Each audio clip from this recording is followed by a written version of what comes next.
Yeah. The math ain't it's math. already live, Sam. So we live now, Sam. So you might as well just continue doing what you do. Okay. Yeah. But the math ain't math. Y'all still out here daily with this same. You want to relive this goddamn victimatic ass bullshit. It don't fit what the future is supposed to be. You overly smart, supposed to be educated, dumb motherfuckers.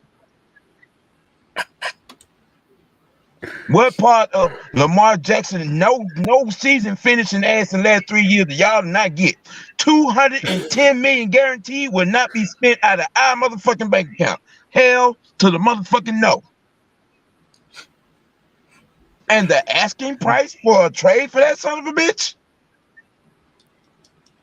First round pick. And we trying to build a defense, but y'all want Lamar little goddamn greasy, good offensive coordinator running out of town ass over in here. What the fuck you think he gonna do if that's just call it for what it is? He want to be a star running back, you idiots. Because if he wanted to be a quarterback, Abel Gone would still have a job in Baltimore, and he'd be having his ass in the classroom doing the damn work of what a quarterback's supposed to be. But y'all don't want that either. The last leader we had in here, y'all ran him through the ringer too. But that's another guy. We on Lamar Jackson dumbass right now. Y'all want to break the back for? Fuck wrong with you? We done cleared out $100 million and some change in dead cap just to what? Go back in it? And for what? An experience.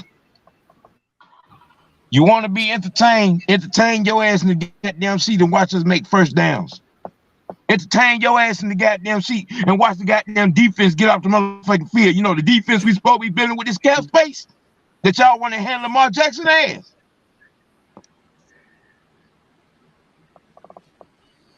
Running around here and talking about you know football. Sound to me like you really don't know your motherfucking name start with.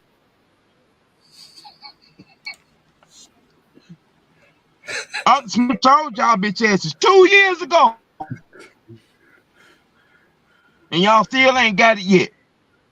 The arithmetic ain't arithmeticing. The math ain't mathing.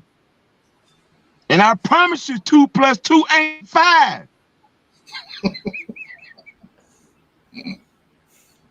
But you wake your ass up every damn day.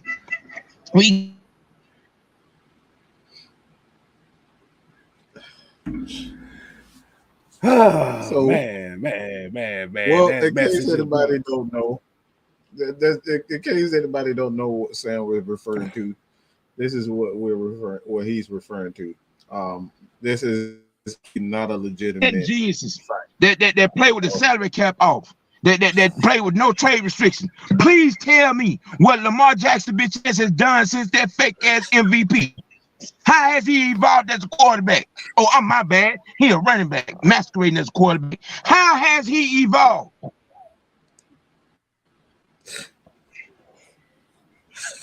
He couldn't take the Baltimore Ravens to a damn Super Bowl with all of that he had over there. How the fuck you think he gonna do that him? Because he wants to be the star. He want to do it his way. He want to run. He don't want to study. He don't want to hone his craft as a quarterback. Because I promise you, if you can show me where he's evolved and got his craft together as a quarterback, I got $1 million worth of goddamn swamp land in Arizona. And we all know that's a fucking desert.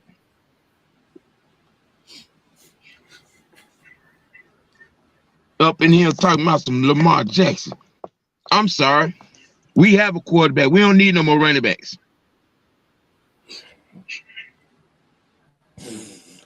Oh, man. And message brought to you by the OG Sales, courtesy of the Unholy Alliance.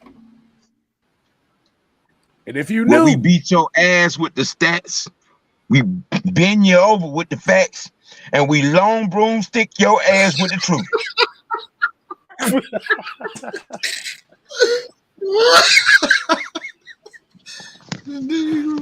Oh my God. Oh man. Oh man. I was ready for that one. I was not ready for that. I ain't even gonna lie. I was not ready for that. Oh my God. All right, man.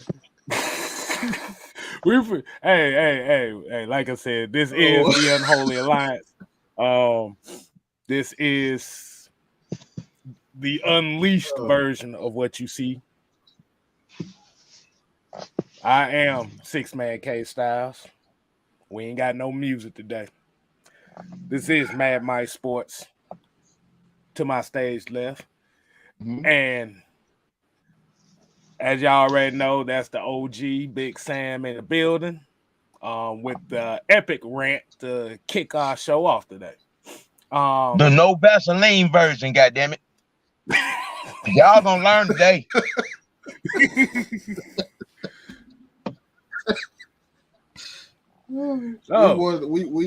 We wanted to start off on a good note, on a special note, something different. All right, just something different, bro.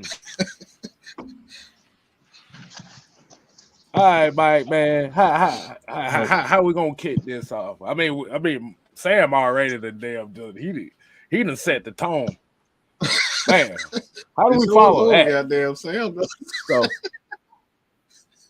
sustainable product. Player development is the mission, ladies and gentlemen. That was the you dumb son of a bitches just don't fucking get it. You want to go in reverse. When it clearly say drive, when it clearly say future, but you keep wanting to put it in reverse. Huh? What part of that experience was that damn good to you that you got to relive the fucking nightmare? Was there a Super Bowl? Was there a Super Bowl in that experience? Hell no. So why in the hell y'all want to drag Lamar piggity goddamn dread wearing ass down here? They can't follow instructions in the classroom. Hit one read and run. You got receivers and other skill players on that team getting the hell out of town on first thing smoking whenever they could. But y'all want to bring that here. Y'all want to spend 2 first-round picks, a second-round pick, and a third-round pick, and still have to sign his goddamn ass, which is $210 million guaranteed wasted dollars.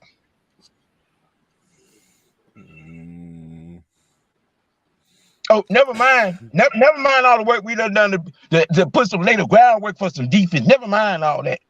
We just got to have Lamar Jackson. You got to have your goddamn joystick up in this motherfucker.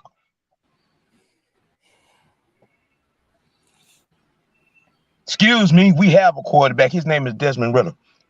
Keyword in that quarterback. All right, for those that may not know what that was about, Mike, get the graphic. Okay, so there's a couple of rumors out here, and obviously, you have 2 from Jason, California. They're stating that more than one NFL general manager came away from the Senior Bowl fairly convinced that Justin Fields will be dealt. And of course, they have Falcons fans and, a certain demographic of websites and blogs. They're stating that the Falcons have been aggressively, don't know where that came from because I can't find any source on that, that have been aggressively looking to bring in this guy. Again, they put out a website, and the website itself was complete bullshit, right? The Fantasy Football League.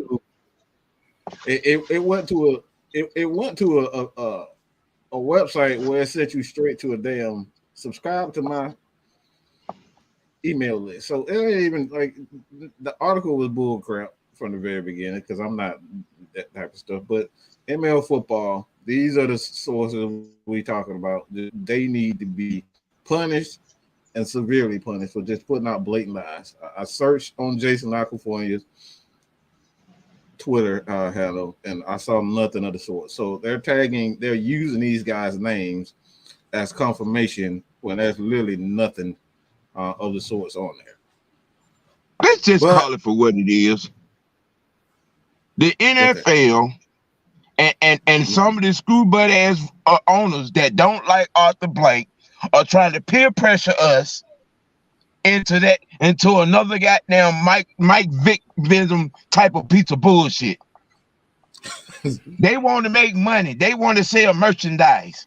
You see, that's the thing. When that's the only thing that the NFL, the owners, was in love with when Vic was him, when he played him, because they made money because merchandise sold. And when merchandise sells, the shield sells.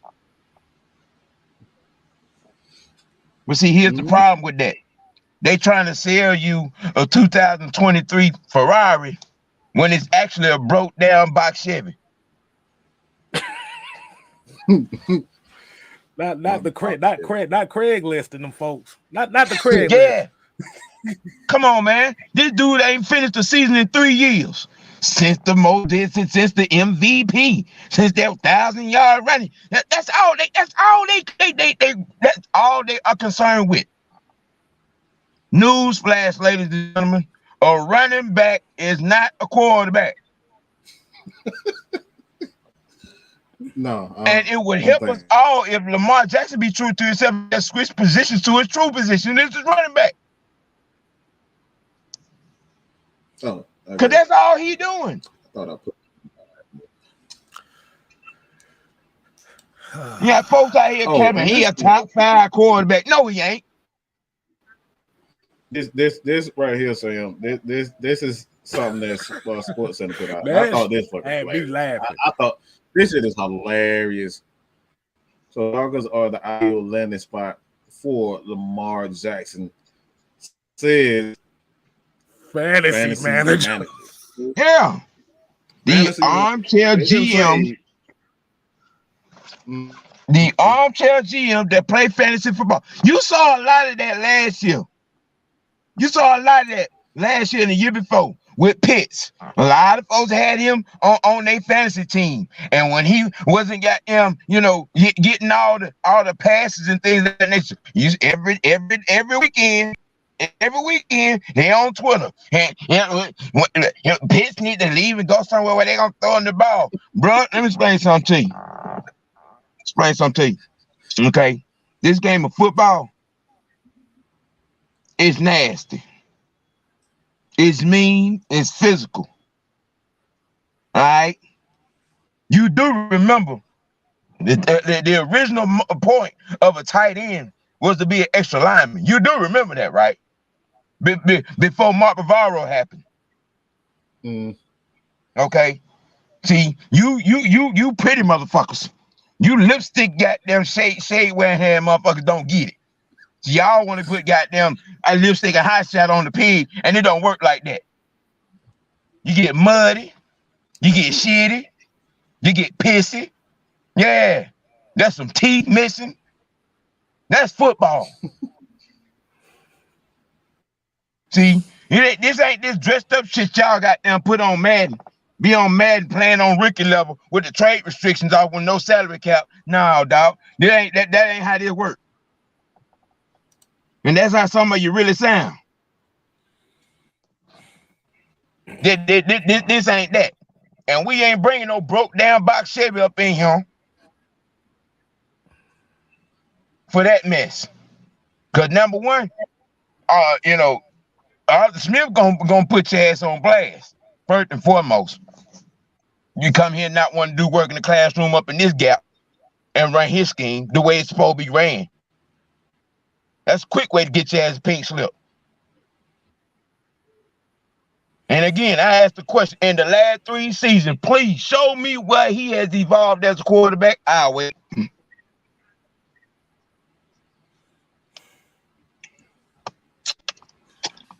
So crickets. Do we need to bring out the stats? Do we need to bring out the stats? Kstylzz? Because I couldn't tell you. Because I like Sam said, he hasn't even been healthy. And I think that's the biggest issue that I have when it comes down to even the rumors itself. It's like you're willing to trade away not only, and this just isn't Lamar. Like this is even for the guy we talking about earlier, Justin Fields. Justin Fields has had as far as the progression at quarterbacks, like I've seen nothing. Justin Fields is a whole 7 years behind his production in his evolution as a quarterback. Not 7 years, Sam. Damn. 7. That's back in high school. That's back in damn high school. And okay, all right. It stopped in Rome. It stopped in Rome, Georgia.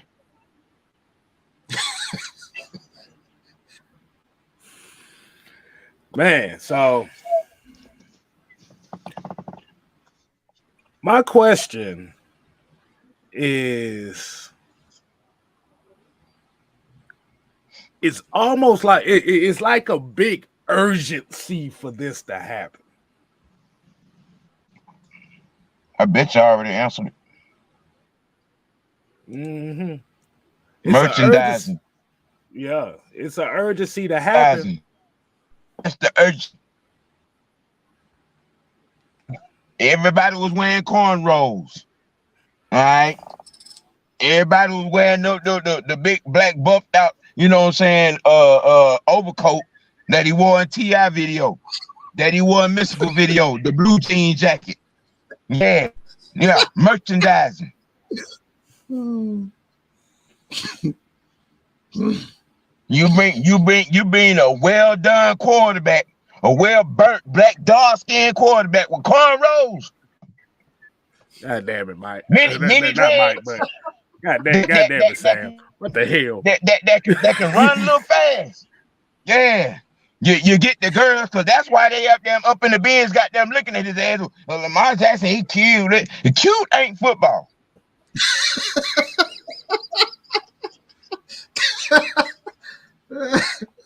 Okay. You know what I'm saying? And for those of us that actually like football, yeah, we want to see a dude go through his progressions. Right? You know what I'm saying? Know the rap concepts, know the scheme concept. This dude don't do none of that, don't know none of that, can't play none of that. Why? Because he want to be a star. He want to run every play. He want to run for 1,000 yards. He want to break his own record, trying to run for 1,500. The motherfucker said that shit 6 weeks ago.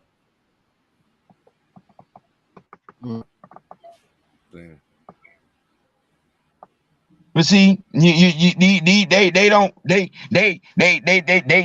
gas. What's the term? They gaslighting it. They fueling the bullshit. Sam, let me ask you a question. Yes, sir. Let me ask you a question. You remember what you told me about Justin Fields and the Bears and how things were gonna transpire coming into the season? Well, you tell the people what you told me. Your thoughts. Well, for one thing, in Chicago, the new regime, he was not their guy. They didn't pick him. Matt Nagy picked him. That's one. Number two, you know, everybody always talking this noise about the mobile quarterback cut down on the sacks. I'm sorry, this guy got sacked 9 times in the game.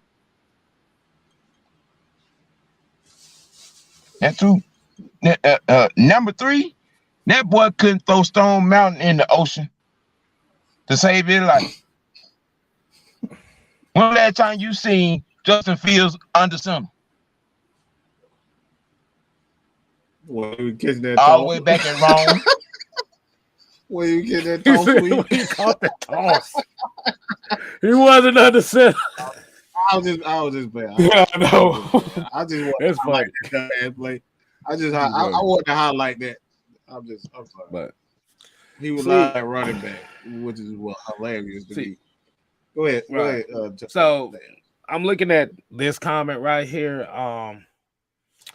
I know he was talking to Fred Buzz. He said, "What do you see to make you think Ritter is the guy? Lamar ain't worth the picks either, though."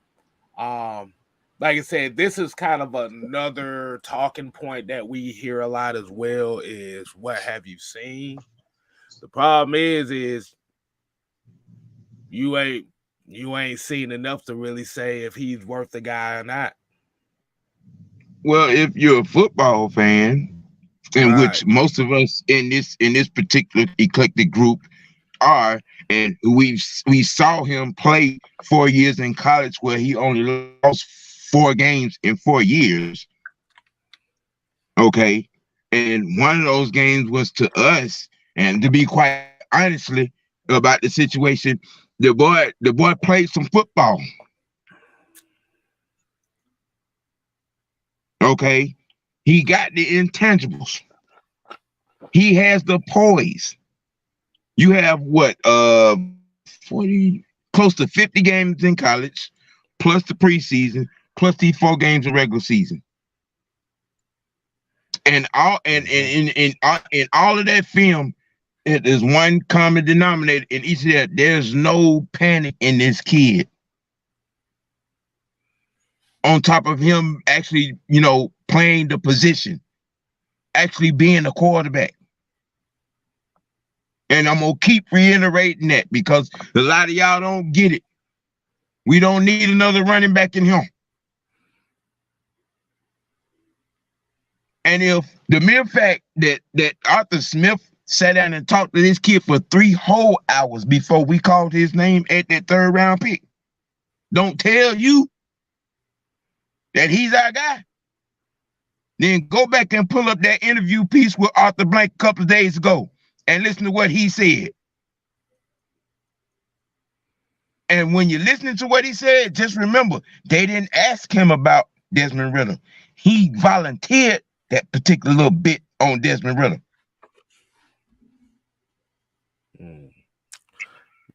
Yeah, but like we always say, it always comes down to, damn, what's that? Man, I wish I had that article. There was another article that was. Hold on, Mike. You go ahead and speak. I'm gonna see if I find this article right quick because Well, what do you think about what Sam just said? Well, kind of piggyback off what Sam stated is that I think the most important thing to focus on is really what the Falcons are. And what I've stated and what myself and Kevin stated several times. Like, it's not a matter of do I want Lamar here.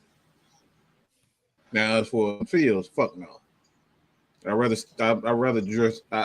draft Stacey Bennett. At least I know that little motherfucker might. At least he'll throw the damn ball to the right person. Okay, to the right person. I'd rather draft his ass than fucking have Fields fucking on my damn team. And that's right. I just don't believe in Fields at all when it comes down to quarterback. Like, he has, when you talk about his ability to actually survey the field, look at the right receivers and throw it to the right receivers, I have zero confidence in his ability to do that. That's why he's running for 1,200 yards at quarterback, because he never learned. He never took the time. What Sam was just saying, he never took the time to learn the position, how to actually go through your progression, like it where guys like the ball, create that, that relationship between wide receiver and quarterback. Those are the things quarterbacks take the time out to do. I've never, like, everybody say that the Bears don't have receivers, and that's just not truth at all. It's not true at all. They have a couple of the tight end, I forget his name. He's damn good, and we saw him pretty much destroy our damn linebackers in that game. what his name, Chase Claypool or whatever the hell name. He's a pretty good wide receiver. Traded him, so I don't want to hear this nonsense about they don't have, they don't have talent. I mean, they have David Montgomery, a damn good running back in himself. They have some good offensive linemen as far as their run blocking ability, and we saw that when they got started. I think they was number one they were top 5 in rushing, so they have pieces on their offensive line.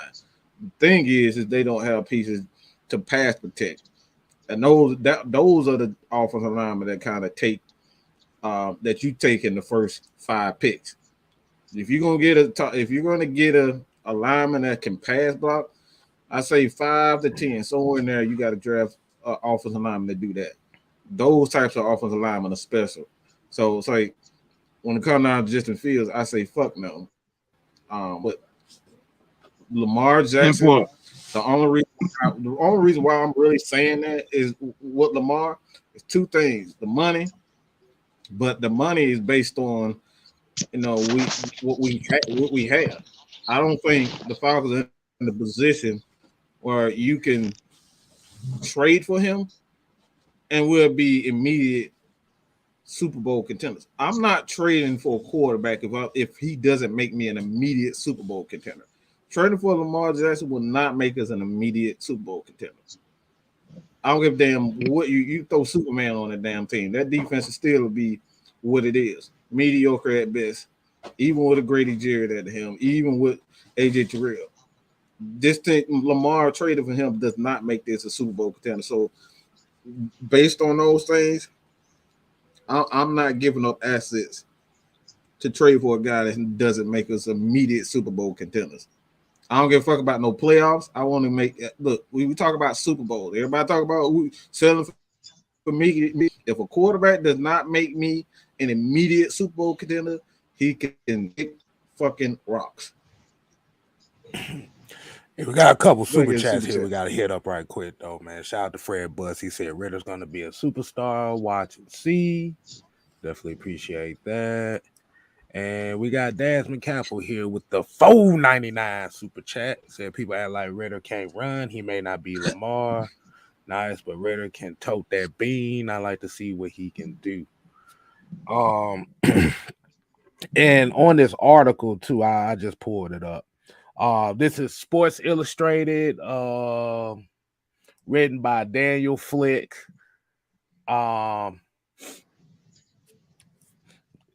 Like he said, there's a few quotations here that I'm looking at. It says, I know. There's a few of them. This is actually another one that I saw. He said, it's like any other position, Fontenot began, you want to bring in players.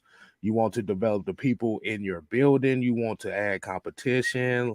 Look at our quarterback room right now. We have 2 quarterbacks on the roster, and we're really excited about where we are, and yet we're going to add players. Here's another quotation. The element of competition is something that Smith and Fontenot have built the Falcons culture around and have continually stressed that starting roles are earned and not given. It says, so will Atlanta simply bring in competition for Ritter, a la veteran bridge player who can push him over the offseason, or a competition ender with Lamar Jackson? And pretty much what it comes down to is he's speaking on the financial aspect that the rest of it go. But this was a quote. There's a couple quotes. This is one of the quotations that caught my eye. It says, you have teams that put a lot of cap space in that position, some teams that don't. But I will say we always want to keep adding. And let's see, what was the other one?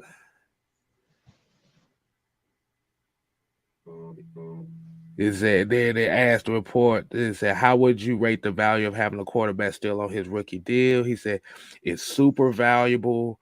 Fontenot shared, I mean, if you don't have to give him this huge contract. It's more money to spend other places, so it's really valuable. But again, you're trying to do your best to win football games. So, it's kind of like playing on that fence a little bit, not really giving the full answer. Mm-hmm. But what it really comes down to me and what I'm thinking is it's more so it's going to be it's two different ways to look at this. It's two different ways to look at this, and we're just going based off of this. Do you run the risk? Would you rather run the risk of seeing what a guy has, but develop a team around him? Because you have to think about it too with Lamar Jackson. It's not necessarily guaranteed that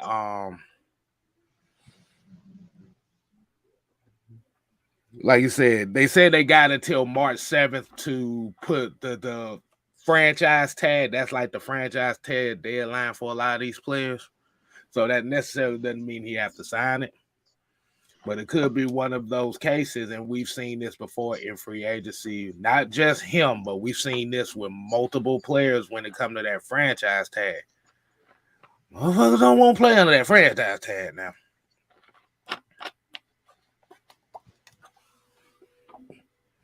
So why would you trade for a guy that's going to end up being a free agent a month later?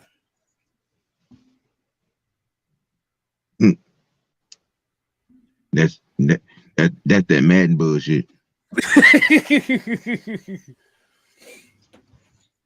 But then you have to run the risk of, okay, if we do this, I'm finna paint a picture here. Let's say we do this. Let's say the Falcons go ahead and do this. Like you said, and I'm kind of with Mike on this because the one thing I've noticed a lot of people don't say, they really don't say it makes us a Super Bowl contender. It says it makes us relevant. What is associated with relevancy? Being entertained. The court of public opinion. Now, let me ask both of y'all this. And either one of y'all can start. Everybody in the chat say, let's say the Falcons go ahead and do this. We're gonna put it all out here. Let's say the Falcons trade for Lamar Jackson.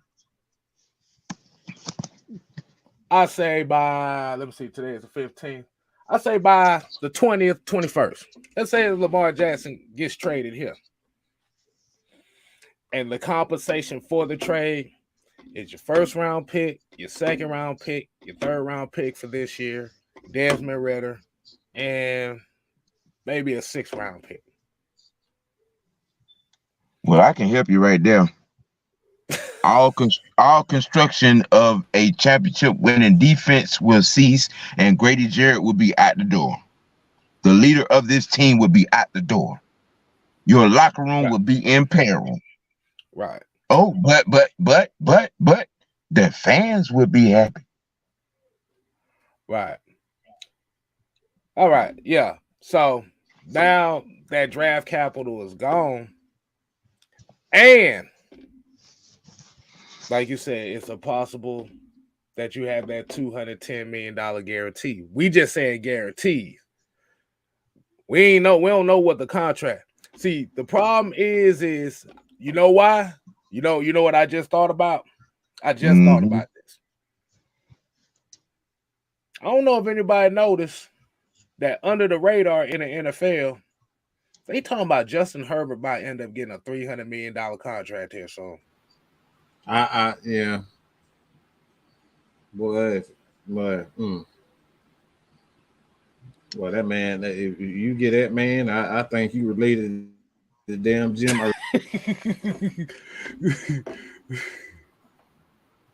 Well, I mean, you got Keenan McCardell. Right. He's on his way out already. Right. And the other part of that is a large portion of that team is injury prone. Right.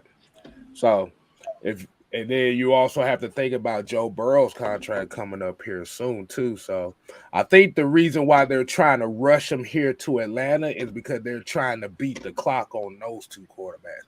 Because Joe Burrow about to get damn paid. Mm-hmm. Justin Herbert ends up getting, yeah. I mean, yeah. Joe Burrow is, of the two quarterbacks, him and Herbert, Joe Burrow deserves to get paid. Right. Justin Herbert ain't did shit. But this is why I think the real reason why they're trying to push and pressure the Falcons to get Lamar down here is because they're trying to beat the clock on those two quarterbacks. Because if Herbert or Burrow get their next contract, you talking about $300 million for Justin Herbert, you gonna have to pay about $350 for Lamar. Yep.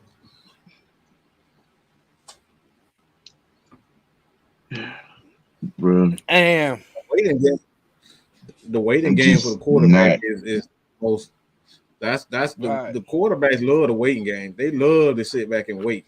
The more that they wait, the more they get paid. So the quarterbacks they fine with it. It's the organization that try to hurry this shit up, and the ESPNs of war. Because if they wait, if they hurry it up, guess what?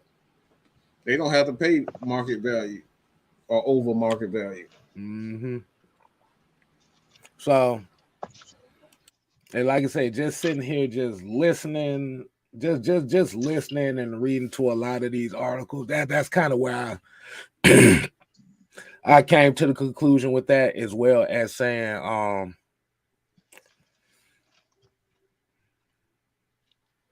like I said, it is kind of interesting. At the same time, Bally Sports don't file for bankruptcy too. I know that might not have much to do with this, but it's very interesting. Oh boy, that's how that comes into too. I don't think people know that. But getting back to what we're saying, let's go ahead and do this. So we got to be ready and we got to be prepared for this to happen.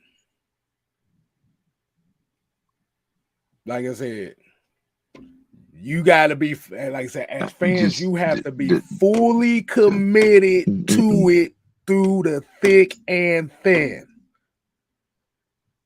See, my mindset's telling me, y'all might say I'm crazy as hell for saying this. I'm glad this Lamar Jackson news stuff is coming out, because what you see, it shows how fractured the circle of the Falcons is, as far as not only just the media but its fan base too, because they know if I put this name out here, we're gonna fracture that fan. We're gonna fracture that fan base just like that.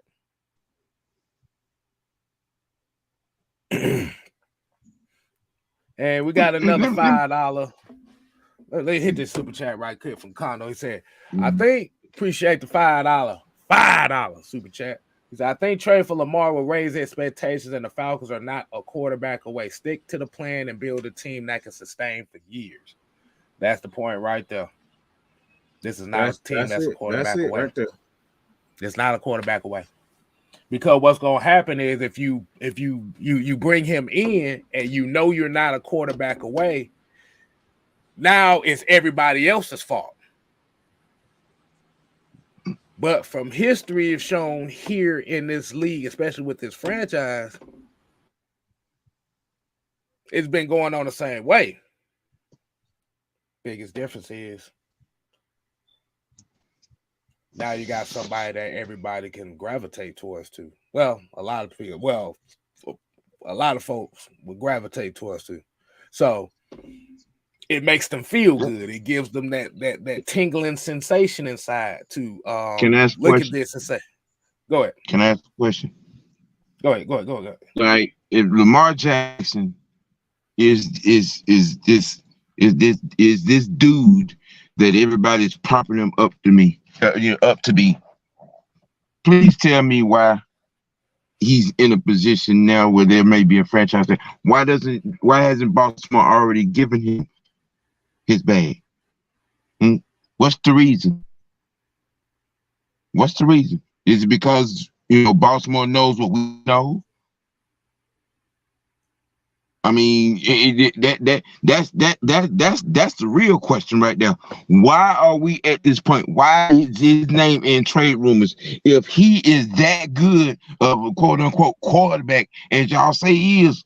Why are we at this point? Why is it he hasn't gotten his check? Why is that? Why is it that guys have left instead of trying to be there with them? Why is there nobody in that locker room standing up for him? You know what I'm saying? Saying he should be paid as a top 5 QB that he is. And all of that there. Why hasn't Baltimore paid him? The only person I remember is the running back. The running back, the only person that stuck out. We would have won the game if Lamar was there. Why would he be saying that? So, that's the only person I know. Right. So let's throw in another scenario. Let's say the Falcons do this, and let's say the Falcons do not want to give up all those picks, right? What has been Baltimore, quote unquote, Baltimore's major need? So you trade for Lamar. You still going to have to give up that first round pick. There's no ifs, ands, or buts about that. But you may be able to keep that second round pick, but you had to throw in 3 players in there, 3 players in that deal. Well, now you had to throw that second round pick in there too. You had to throw 3 players in that deal because you really don't have a lot of value. And if they're valuing these picks, they're going to have to give up players. So let's say, I'm going to give y'all a trade scenario right now. Lamar Jackson for Desmond Ritter, Drake London, Grady Jarrett, first round pick, second round pick, and first round pick for next year. Now you got all the fantasy GM and Madden players jumping up and down right there. Hell yeah, we can do that.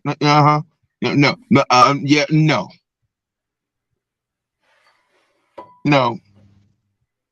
Because the reality of it is he's gonna get tagged, and that tag compensation is gonna come with 2 first round picks. Right. Because the reason why I threw Drake London's name in there, because if Baltimore needs a receiver, they gonna try to get that bargain there. Like, hey, make sure. I know Dez and Drake are real good friends. Throw both of them in there, man. We get to you. Throw both of them in there. We still want that first round. We gonna end up with Lamar Jackson and a pissed off Kyle Pitts because everybody gone. Hey, don't forget Grady Jarrett. Grady Jarrett got to be part of that deal too, because you still got to equal up. That's what I'm saying. Everybody gone. Your locker room is jacked up. You have no money to pay or go get nobody, and you shipped all your damn future assets out of there with it. Come on, people. Come on, man. Come on. This ain't Ricky level, man. I see a bunch of hell no. Hell no. I see a bunch of hell no.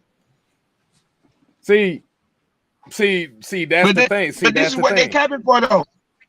That's why I did it too. Like I said, it sounds good when you're just talking about the draft picks. But it still don't sound good. I'm trying to go into the mindset of how they going right now. I'm trying to do some inception shit right here. So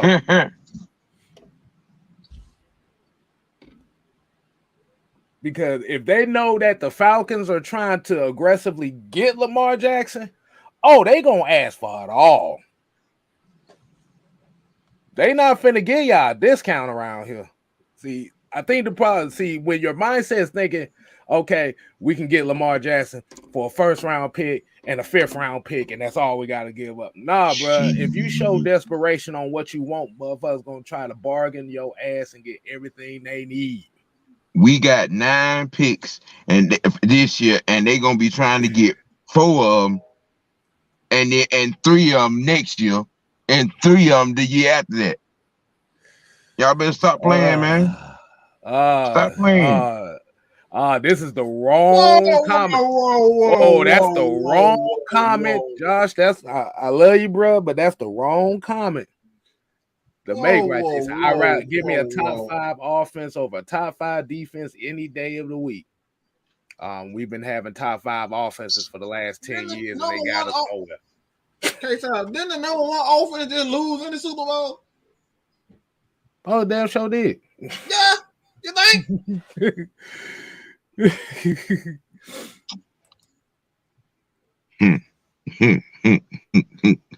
We done already went down the road with a top 5 offense, and it got and it wasn't enough. What happened to that Rams team? What happened to that Rams team?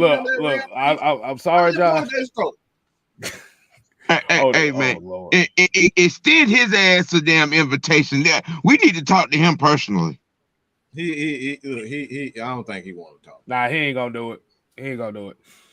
Brian Peoples with the 199 says if that happens, it's Lamar Jackson, the Falcons. Boy, that's gonna be the new group right there.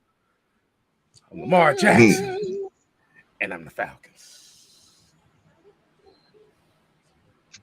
And that's all it's gonna be Lamar Jackson. Mm-hmm. It's gonna be 2004, 2005, 2006 all over again. And his fragile ass, like the last 3.5 years, getting broke the fuck up, missing games, because he out there doing the bad Barry Sanders impression. I about to say, hey Josh, if I put the invitation, are you gonna come on and speak? We can do it. We can do it. But like I said, I doubt he'll do it. I mean, let me say something to this star dude. I'm guess. I apologize if you're not a dude, but this is where we don't need comprehension to be your best friend right now. Okay. Not one time that any one of us said that we are 100% sold on Desmond. Damn that I never heard me say it. I say I know. I know you. I don't. You haven't said you 100% sold on him though. You believe in him, but when we talk about 100% sold a quarterback, what that usually means? You've seen him do it. You know he can do it, and for the most part, there ain't no downside to him. So when we talk about 100% sold on, I'm not 100% certain. When we talk about even Mike Vick, we saw Michael Vick number 1 overall pick. I think anybody that say, yeah, you drafted number 1 overall pick, you automatically gonna be a great quarterback. So when it comes down to that, I don't think anybody here would say like there's no downside to Desmond Ritter's career. Therefore, I'm not expecting him to be a Matt Ryan. Matt Ryan, I'm not expecting him to be even Michael Vick. I'm not even expecting him to be a Aaron Rodgers of those guys. Why? Because anything can happen. Injuries happen, all this type of stuff. The Falcons might just look at a guy that they draft in the 4th round, a Hendon Hooker or whoever, and say, damn, I like him better than that. Anything can happen. But what we are saying when it comes down to Desmond Ridder is that what we've seen so far, that's why I did the comparison with him and Tom Brady. Tom Brady, the only difference between him and Tom Brady is 200 yards. 100 yards or so in their first 4 games as starters. That's it. and a couple of touchdowns. He looked exactly how Tom Brady did. Exactly like Tom Brady did his first 4 starts. So if you want to use that, I think a lot of people want to use his inexperience as a way to say he's not worth it. That's the problem that I have. And what we do around here, we say, all right, we always say wait and see, man, before we start crowning people and crowning people. I think that's the part we gotta wait and see. I'm not saying Desmond really gonna be a Matt Ryan. I'm not saying he's gonna be Michael Vick. But don't say that he's not worth it when he's shown that he is worth it compared to what other quarterbacks is. He showed you that he's worth it compared to other quarterbacks. There's only one quarterback that came out of the he's throwing for 300-400 yards every game, and that's Peyton Manning. He's literally the only one who's done that. No other quarterback has done what he's done coming out of the gate, and even in the interceptions in the season. All right.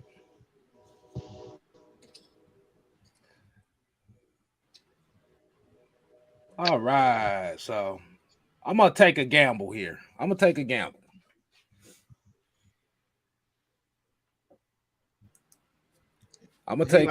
Here. We can try, but he like jokes.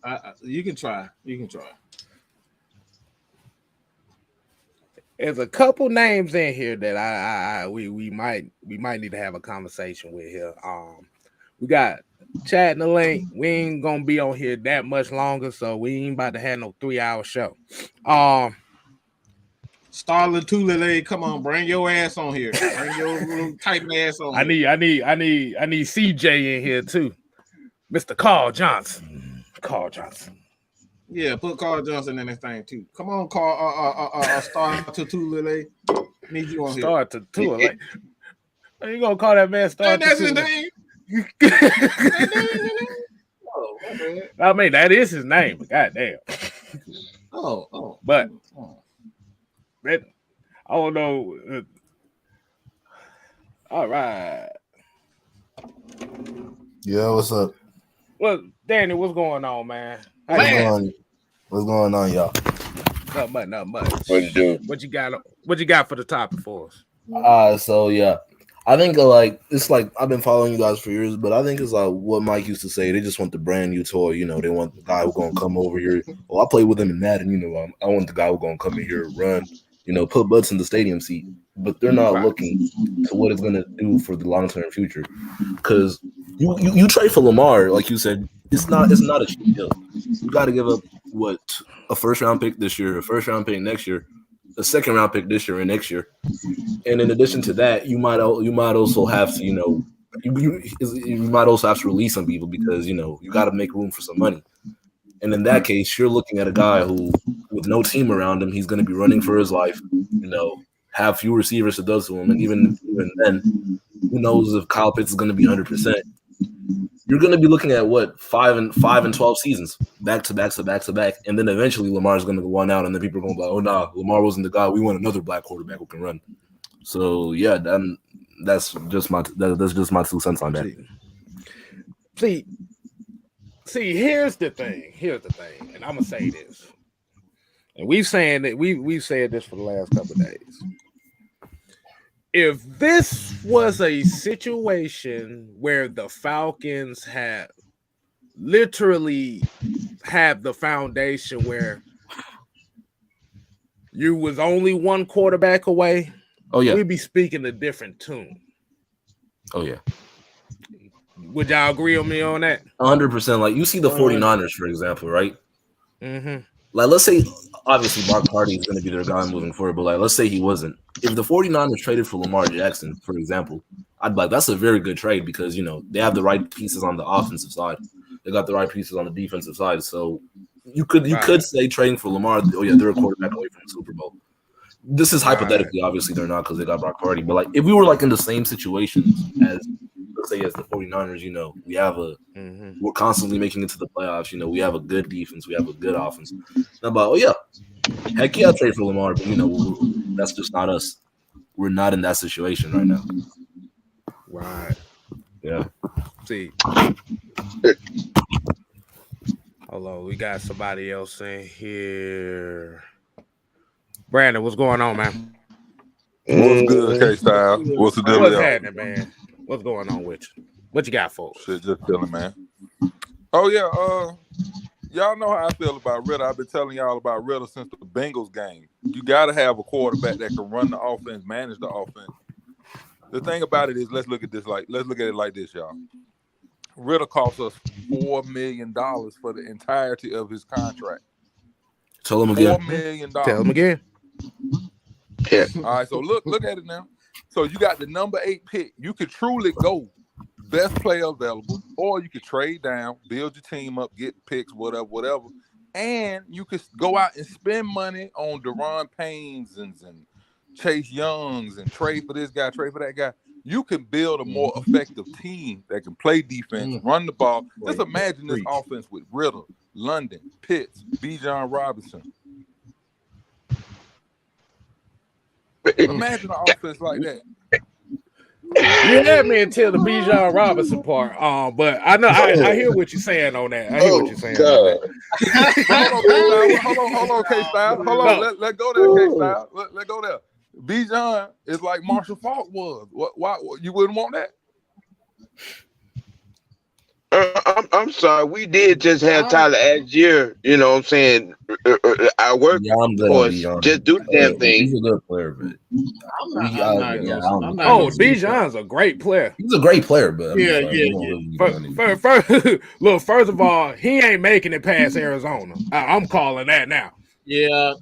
Second of all, I like him though. I do like him.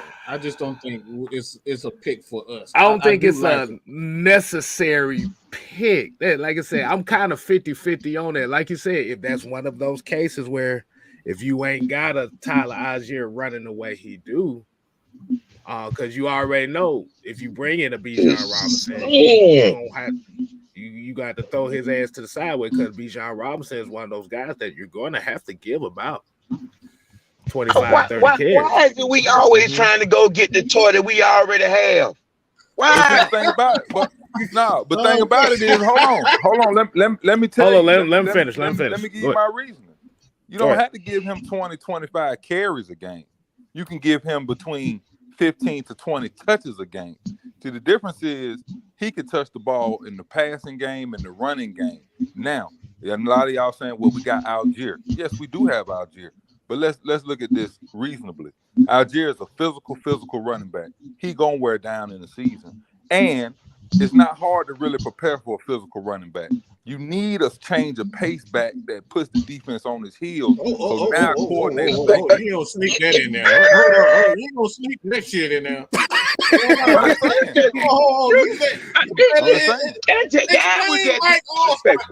Explain Mike Allstott. Allstott didn't carry the ball 25 times a game. No. He did. He didn't carry the ball 25 times a game. That's my point, Mike. No. The only reason why I was saying that too is, like I said, okay. Hold on, let me get this out right quick. Let me get this out. I like Bijan Robinson. I do. I've followed him since his freshman year at Texas. But is he the only running back in this draft that's a change of pace guy? He's the main attraction guy that's a change of pace guy? No, I'm telling you, he giving me the Marshall Faulk vibes, brother. That's what I'm saying. He giving me the Marshall Faulk vibes. And Marshall Faulk was the best player in the league for like 3 years, 3-4 years. I'm telling you that you're wrong right now because that Jahmyr Gibbs is every bit of Marshall Faulk. I'm telling you right now. That dude. I like Gibbs, Mike. I like Gibbs. Bro, I'm not playing. I'm not getting no 8 for a pick. I can get that same thing from Jahmyr Gibbs in the second or third round. Like when I'm thinking of Bijan Robinson and I'm thinking of this, and like I said, I think it's just more so of not knowing who's really out there. Like I said, Bijan Robinson is the best running back in this draft. Can I agree? Can everybody agree with me on this? He's the best running back in the draft. Yeah. But I think he's window dressing. I think he's an overrated Reggie Bush. And I'm just keeping it a buck. Wow. An overrated Reggie Bush. Wow. Wow. But what I'm saying is, y'all need to stop. You got to stop disrespecting Marshall Faulk with this foolishness. That boy getting butt naked from Marshall Faulk. But what I'm saying too is, hold on. But what I was saying is, because you said a key word as far as the change of pace guy. Like you said, you got plenty of change of pace guys out here. You, like he said, you got Jahmyr Gibbs, you got Devon Asane. For some reason, I always butcher his name like here. You got what's that dude down in Tulane? Tajay, not Tajay Sharp. I was gonna say Tajay Sand or something like that. Yeah, like I said, you got plenty of guys, but I think with the Bijan thing is because it's the more known name, so you know him, and we have to kind of open our minds and look at, okay, outside of Bijan Robinson, who else is out there as well? Because well, I would take that kid from Northwestern before I take Bijan Robinson. Yeah. Okay, appreciate it. Know what Tajay Spears, yeah. Like those are other change of pace guys too. So my thing is, I'm gonna ask you this question. I'm gonna get Alex on here. If you had an opportunity between Bijan Robinson and Tyree Wilson, are you taking Bijan over Tyree Wilson?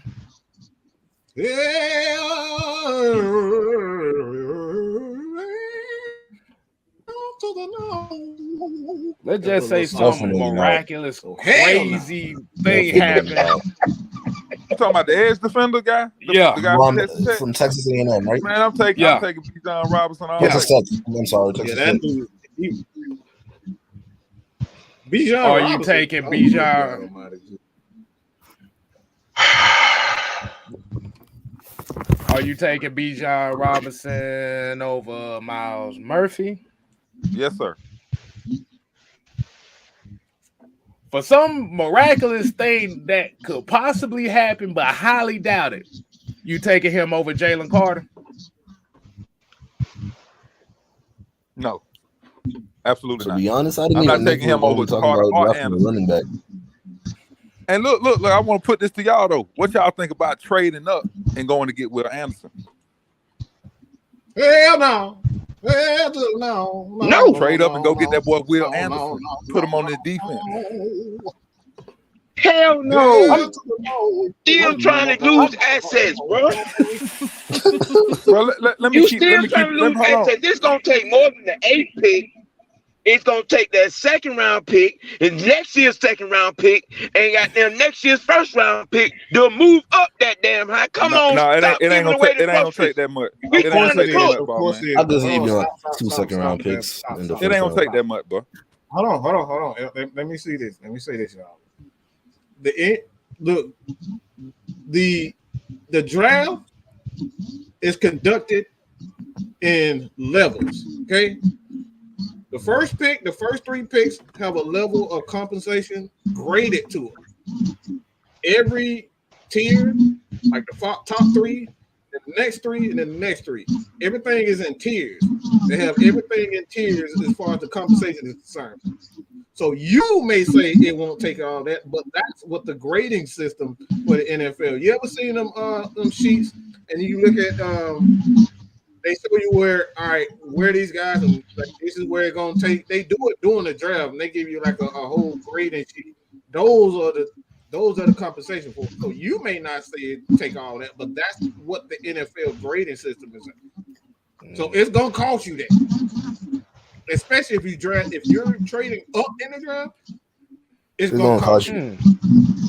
Let me see. NFL. Y'all keep on going. I'm sitting here reading. Stuff. I got that, Sam. I got that all the way around. I know exactly what you mean by that. Okay. So, hey, put who? What's the draft order though? That's the question. What's the draft order? See, that's the thing. Even with the draft order, let's see. It don't matter. Because right now it look like it might be the Colts might be trading up number 1 overall. Yeah, I've heard the Colts are really looking to trade up number 1. You got the Texans gonna have Arizona at 3. Then, like I said, Chicago possibly at 4. Hey, right. Chicago might want to put somebody with Justin Fields. Put a Bijan Robinson. But Chicago might trade Justin Fields. Chicago might trade Justin Fields. You're not helping. You're not helping the what you're saying. You're not helping. What I'm saying is Will Anderson is going to drop to around 4 or 5 because the teams at the top they're going to want to take quarterback. Brent, hold on. You're moving too fast. You're thinking too fast. I'm telling you right now, that doesn't because there are 32 teams in the draft. Just because one player might fall doesn't mean one team is just going to allow it to happen. It becomes a bidding war, and everybody's calling to see what they can get. So there's no guarantee, even if he falls, that the Falcons or the Eagles are going to be able to get him. And it becomes a bidding war. Guess what happens? Everybody throwing an extra pick here. They're throwing an extra player here. And maybe, hell, they probably make an agreement, to send a coach there. So those are things that happen in the draft. It's not as easy as we portraying it to be. The more desperate they see that you are, the more they're going to Lord. Mm-hmm. Hold on. I hope I'm reading this damn website right, because there's a website I'm looking at. It's called drafttech.com. Basically, it's talking about the NFL like draft trade value as far as like draft capital and stuff. Now, if the Falcons were willing to go to the number 1 overall spot, let's just say they do that. That's exactly what I'm talking about. That's exactly what I'm talking about. They would have to, if you're talking about just on draft compensation, they would have to give up the first pick, the second pick, third pick. Hell, damn, they got to give up all their picks just to go to that one spot. Yep. You remember what happened to the Falcons with Julio? What I'm saying is we had to give up 6. We had to give up 6 picks to move up to the number 3 spot. I don't know because they said the value of the first overall pick is at 3,000. I'm trying to read this one. That's if you don't want to touch your draft picks for next year. The Falcons value pick right now at 8 is at 1,400. So you're gonna have to compensate another 4 or 5. 1,800. All right, so look, we close. That's a 300-point difference. Right. We're fine right where we are. Then you also have to play the difference. You also have to play the difference too. If Chicago trades back at 4,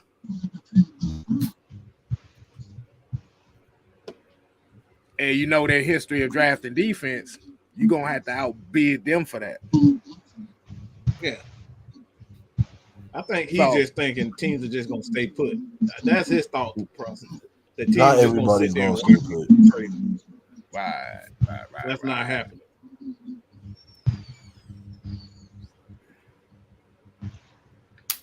Right. So, like I said, when it comes down to all this stuff, it just come down to one thing. We don't damn know what the hell's gonna happen this offseason. Mm-hmm. Oh yeah. We really don't. It's gonna be a whole lot of chaos, and all we gotta do is sit still and wait for the chaos to fall. Watch everybody knock each other out. Because you ever been to no rock concerts? You ever been to rock concerts and everybody swinging? Yeah, that's all we got to do. Lay on the ground and still like fight. Yeah, the mosh pits is crazy. Because for some reason, if Chicago stays at that, I know Chicago gonna trade back. So they talking about the Colts looking to get Bryce Young. This man here, Stephen B. type no more. You said I can't tell if Stetson Bennett is the next Drew Brees or the next Aaron Rodgers. Jesus Christ. He ain't there one of them, motherfucker. Right. So this man here. You can't tell.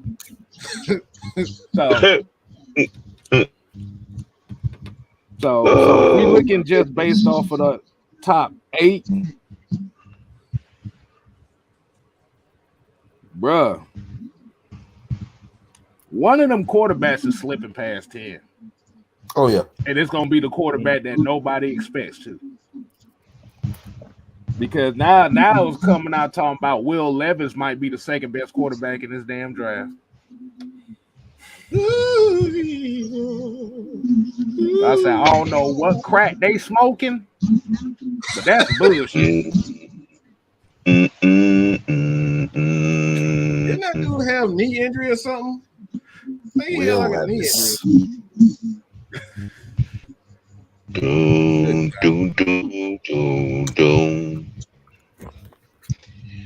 Oh, Jesus. I'd rather take Anthony Richardson than draft him. I'm just being real. I'm not fucking with Will Levis. Man, I'm telling you, bro. Because when I saw, I take that kid Hooker from Tennessee over Richardson. I would take Hendon Hooker. Yeah, I'll take Hooker. I'll take Hooker all over Will Levis. Oh shit! I'll take Stetson Bennett. Honestly, I would take Hooker over a lot of these. A lot of them, because Hooker's the only one to me. It's just my own personal opinion because I watched him. Hooker's the only one to me out of all these hyped up jackpots supposed to be that actually played pro style football a little bit more than this, RPO shit. Mm-hmm. Mm-hmm. What I like about Hooker, he played well against elite talent too. He did. He wasn't just like out on the field. That's what I like most. Right. He seemed well poised every time he played, even against an elite team. Mm-hmm. Yeah, Hooker. Yeah. Lord have mercy, because I said you got Brian. Okay, so Draft Buzz. Okay, so they got the new rankings out as far as the quarterbacks, right? So you got Bryce Young number 1, CJ Stroud number 2, Will Levis 3, Hendon Hooker 4, Tanner McKee 5. Right. Who the hell is that? Who? Step by step, looking at it. Got Anthony Richardson after that. Tanner McKee. Jaron Hall, Stetson Bennett, Clayton Tune, Aiden O'Donnell, Jake Hayner, and Dorian Thompson Robinson. Yeah, I'm taking Hendon Hooker all day. McKee? Yeah, I'm telling y'all right now, don't be surprised to be one of those teams that sneak up and get Hendon Hooker. Because he's another one on Project Quiz. Like if he does well in this, you can end up using him as straight bait. But you'll have an extra 3 years with him. Right. You'll have an extra year if Desmond really don't, pan out. Desmond doesn't pan out. You got him from another year instead of just not having a backup plan to a quarterback that may not. Hold on, I want to read. You always want a backup plan. I gotta read this. Hold on, let me see what they say. Prototype quarterback stands 6'4", 230 with the frame to survive contact in pro game. Looks like a linebacker. Strongest arm in the draft. Claims he can throw the ball 80 yards. And from his play, we see no reason to doubt him. Elite quick release. Very accurate. Stats at Kentucky probably underrates his performance, where most of his interceptions were a result of receivers' mistakes as opposed to throwing inaccuracies. Play behind subpar offensive line. Smart student with a 4 athletic quarterback who's a threat to lead a pocket and gain positive yards at any time with the size power to run over small defenders. Mechanics are raw as hell. Doesn't pick up blitzes. It doesn't change. He has issues with patience in the pocket. Quickly gives up on the play and takes off. So basically, Lamar Jackson. No, we're talking about Will Levis. Will Levis. Again, that basically he's Lamar Jackson without the wheels. Panicking in the pocket. Oh my God. That's what I'm saying, bro. I'm looking like, what the fuck? All right, let's hold on. There you go. What's up, fellas? How we doing today? What's going on? What's happening? Yeah. What's going on, man? Hey, man, can't complain, man. I know he got something to say. Spoiler alert, Stetson Bennett will be an undrafted free agent to the Baltimore Ravens. You heard it here first. Man, hold up, wait a minute. What's that quarterback? What's the quarterback name you said was out the what's his name? What, Tanner McKee or some shit? Tanner McKee. I don't know who the hell this is. Who? Hey, he sound like a son off of a ABC Saturday night sitcom or some step shit. By step. Step by step. He sound like he was on damn Small Wonder or some shit. Yeah, he's stand there for Saved by the Bell. Days of Our Lives. Exactly. But yeah, kind of get back into the conversation as far as Brandon done left. Well, appreciate him joining on. What's up, Alex? What's up, guys? How you guys doing? What's on, brother?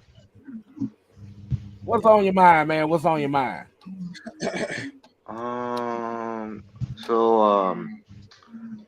I guess it's about that time for draft season, so I'll go ahead and say what I think about our current roster and possible additions.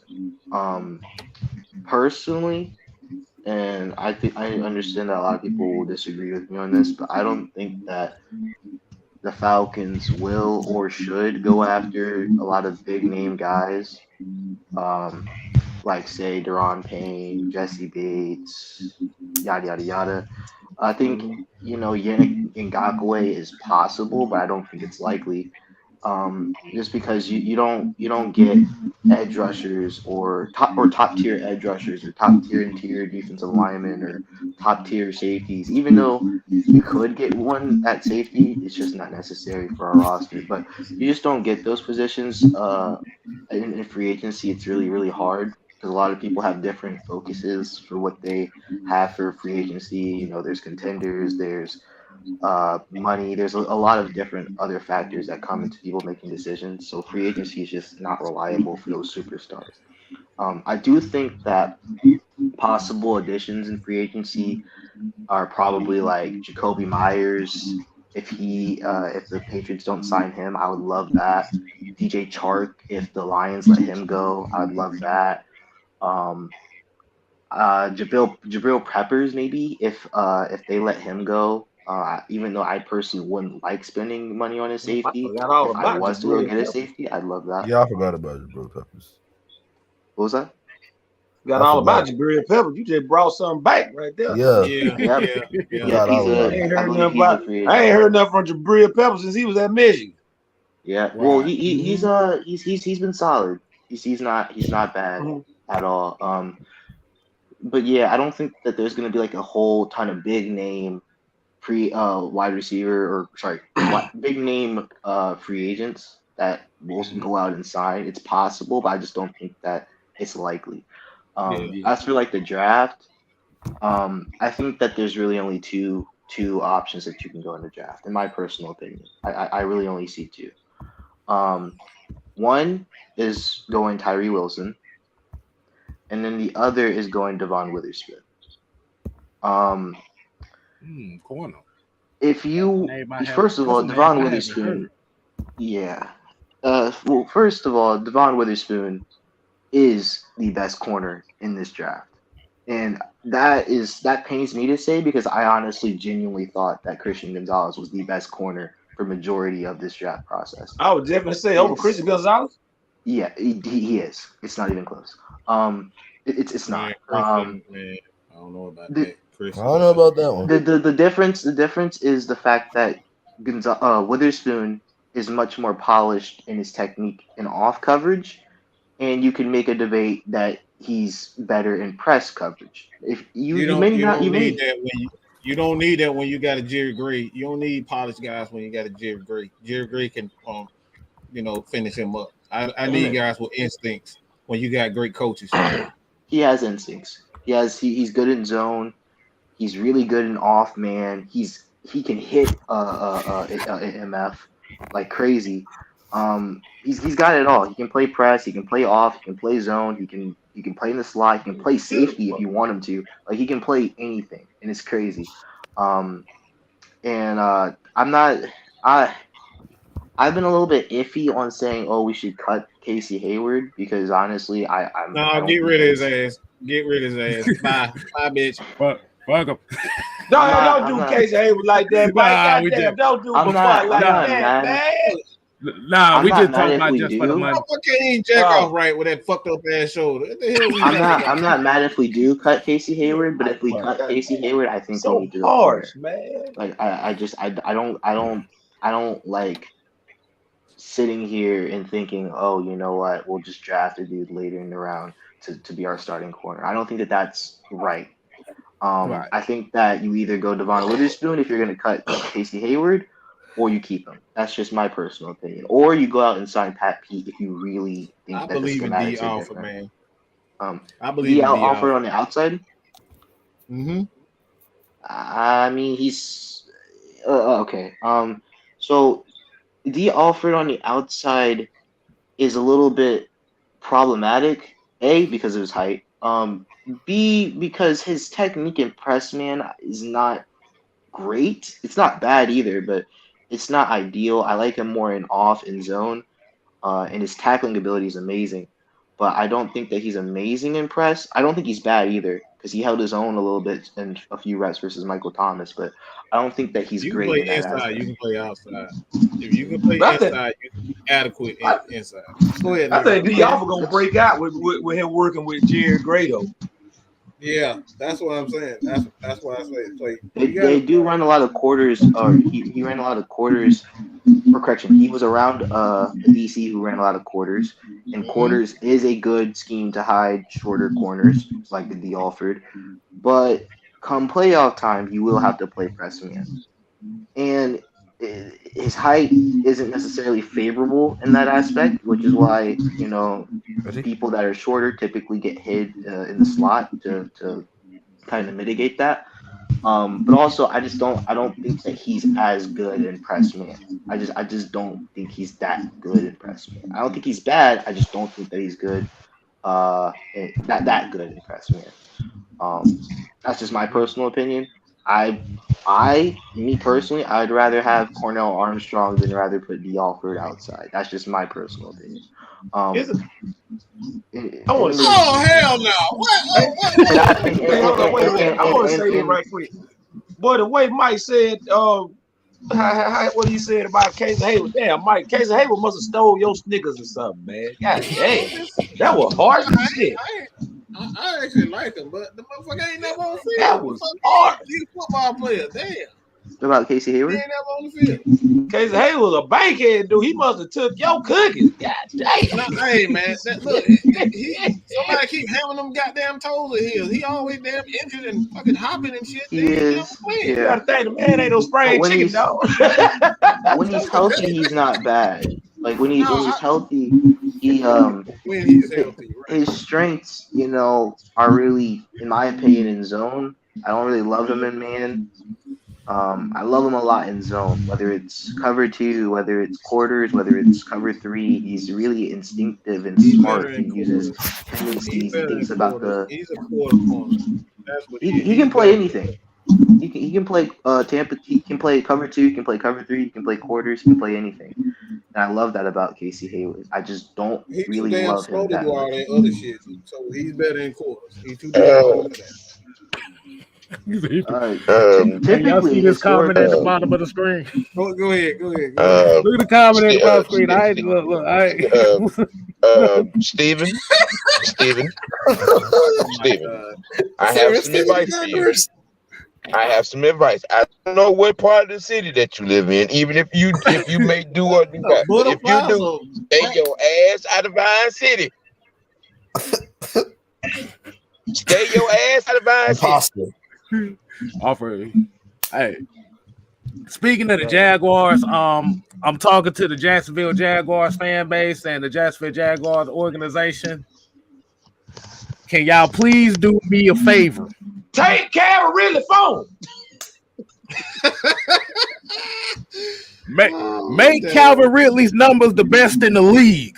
Please. Yeah, that too. Please. We need them money. Them picks. Okay. And take his phone.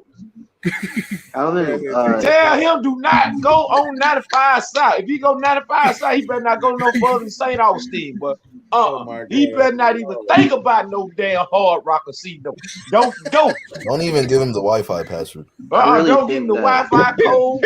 You better give Calvin Ridley an Obama phone. That's the only thing he needs. With the flip phone. Like that's what he needs right now. Nothing with no Android, no Galaxy, no iPhone. Don't even give him the rotary phone. Just don't get nothing. Like I said, I need Calvin Ridley to be one of the top 2 receivers in this league in yardage and receptions. Mm-hmm. I don't know about that, but I definitely think that the Jags, first of all, the scheme, when Dougie P runs. Sorry, I call him Dougie P. Doug Peterson. Dougie P. That right. What he runs, well, basically they mainly they do run a lot of they can run the ball, but with T-Law they're gonna be airing that joint out. That's just the truth. And if we're being completely honest, their receiving core wasn't that good. It wasn't bad, but it wasn't great. Like Christian Kirk was kind of it. You had Ingram who was solid, and then Zay Jones who's in my opinion. Like he's okay, but like that's it. Like they're missing guys, and when you have Calvin Ridley out there, he makes a lot of other guys' jobs easy. So I definitely think that Doug Peterson isn't going to be afraid to call these deep out routes, spear concepts, goes, all that type of stuff. Like I do think that Calvin Ridley's numbers are going to be really good under Doug Peterson and this offense. If I was a Jags fan, I would say that they would need to go ahead and adjust the interior of the offensive line because they need to protect Trevor Lawrence. And let me tell you something. I plan on being at that game too. I'm gonna take me a pair of dancing shoes to do the Texas two-step with Calvin Ridley. Y'all know he like to slide all over the field. Slide to the right. Slide to the left. Crisscross.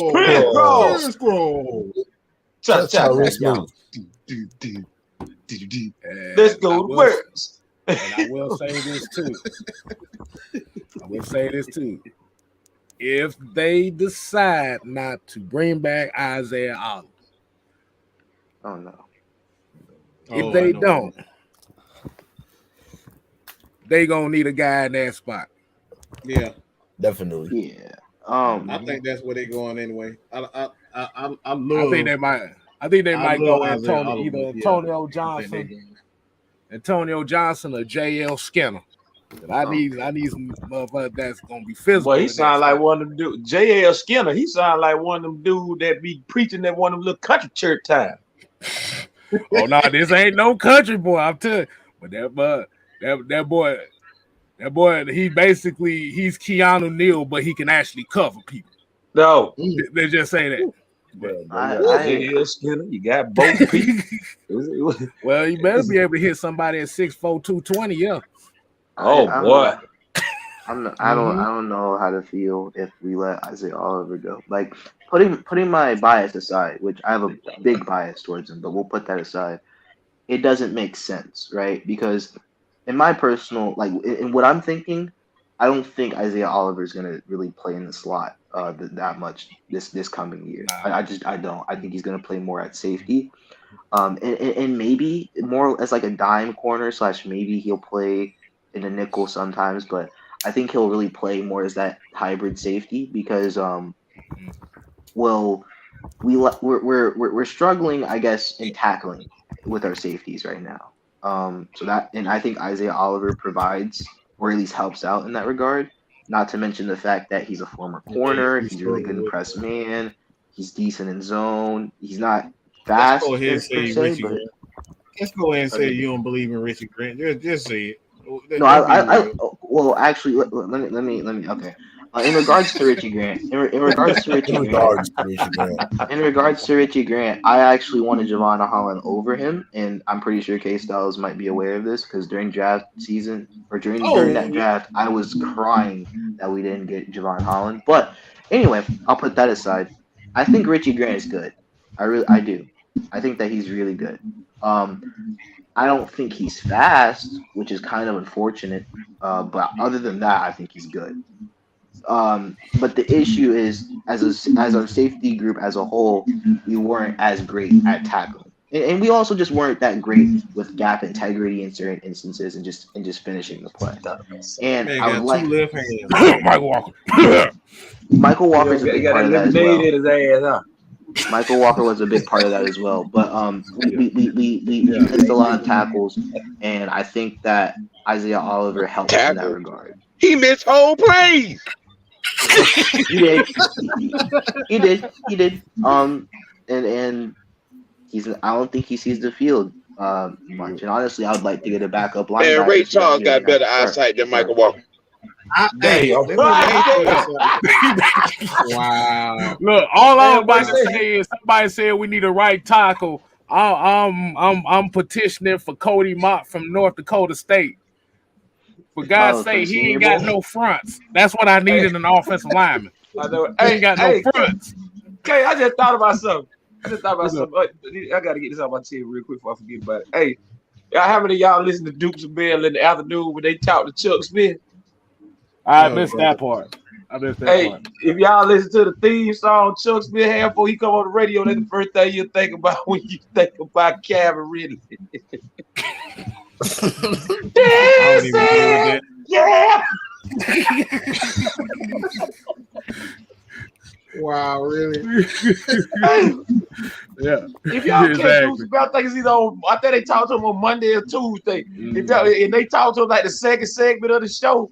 If y'all listen to that, when they get ready to talk to Chuck Smith, bro, you're gonna be dying. Right.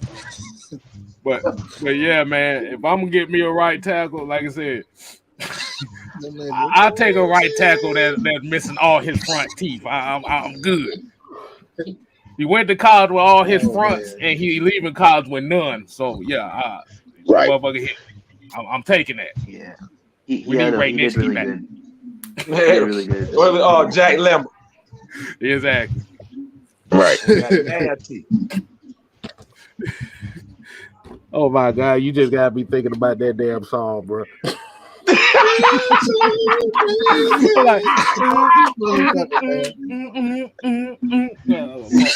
gonna have to go watch that video now. You ain't shit. I'm just yeah, water right. Disco Ridley.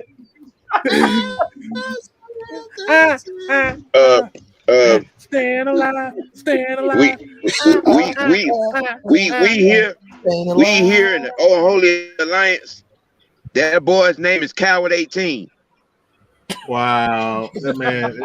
I knew you wasn't gonna let that ride. I knew you wasn't gonna let it ride. Disco Inferno, boy. Y'all remember burn, Disco? Baby, burn. That boy's name is Coward 18. Baby, Yeah. Burn, baby, burn. Disco Inferno. I'm curious on how you guys feel about Jalen Hawkins. Yeah, I think he's getting better. like I said, Jerry Gray, we really gonna find out with Jerry Gray. Let's just put all that shit out there right now. That's why they brought Jerry Gray in, because they looking at specifically these two guys and seeing what the hell they can get the best out of them. Yep. See, I ain't gonna tell you nobody. Here's what they're missing. You know, all three of these assholes, Arthur Smith, Nelson, Jerry Gray, they all work together. They used to work together. Oh yeah. Yeah. This ain't something that just came about, you know what I'm saying, on the fly by, you know, just this off season. They have been planning this for a while.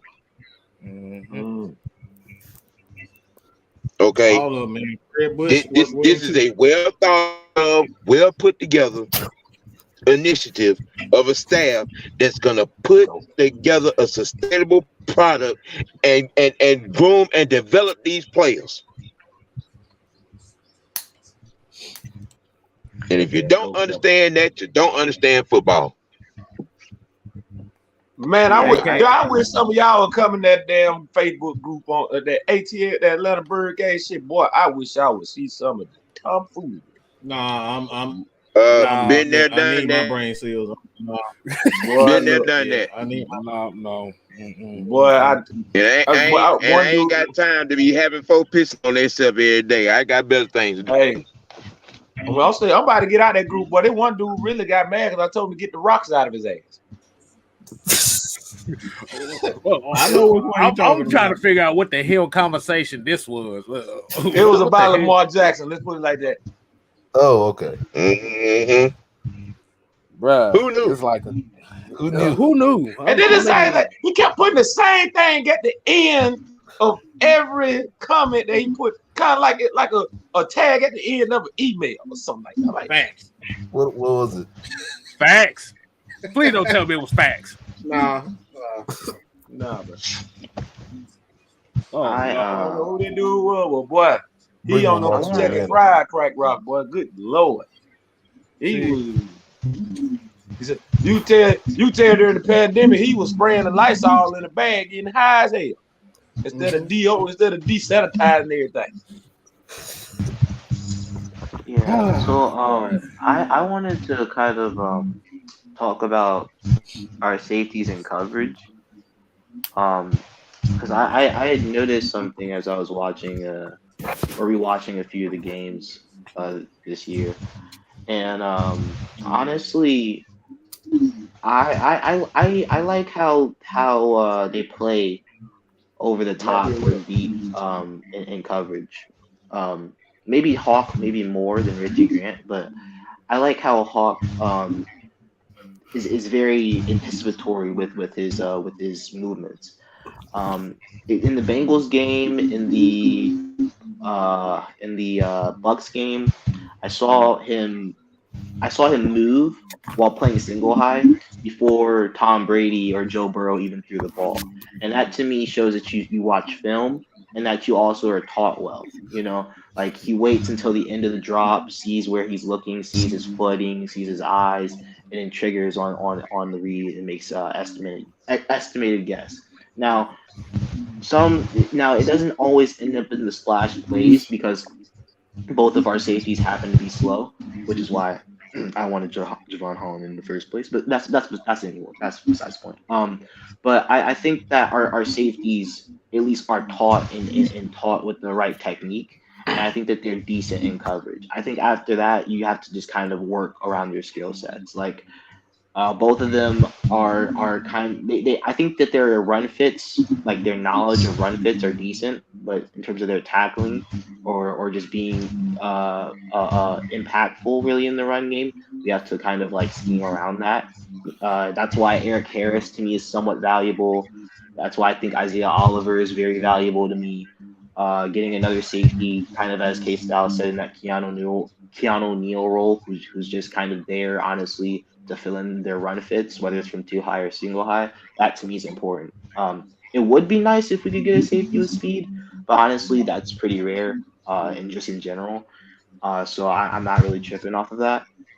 But I think that our safety group is fine, and all this talk about paying money for your safety to me just doesn't make too much sense. And I just also want to touch on the point because I know that we were talking about Bijan earlier. Um, I actually considered this a very, very, very hard league before I decided to talk about it. I haven't actually really watched a whole ton of Bijan's tape, but I've seen the highlights, and it's insane. It's great. I get it. He's amazing. That's cool. In terms of like the difference in talent with Tyler Algier and Bijan, Bijan maybe has more ability to make the play right even when the offensive line is right, and I can understand that. Maybe he adds more explosion or whatever. That's fine. But in my personal opinion, I don't think that that's necessary for you to draft a running back at 8 for multiple reasons. Hell no. Money reasons. You said. Absolutely not. Because for financial reasons, long term, it's just not it's not smart. Now, I'm not going to say that you can't pay a running back. I'm not going to say that you can't pay a running back because, Saquon's obviously important to the Giants. Derrick Henry's important to the Titans.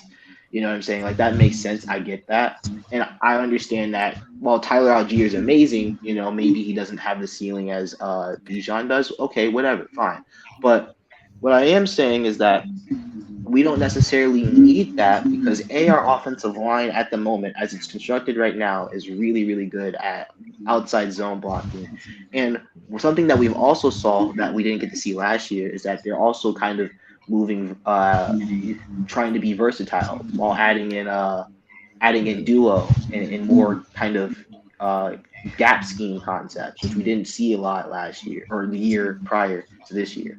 And our offensive line is blocking really well, thanks to McGarry, thanks to Dahlman, thanks to Chris, thanks to the rotation of guards that we have in Hennessy, Wilkerson, and Edoja.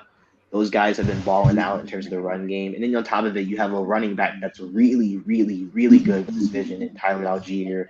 Caleb Huntley's been balling out this year. You have CP, who threatens with speed and power. Like, I don't necessarily think that we need to get a running back who needs to make the offensive line wrong, because right now our offensive line isn't wrong. So I just don't think it's necessary.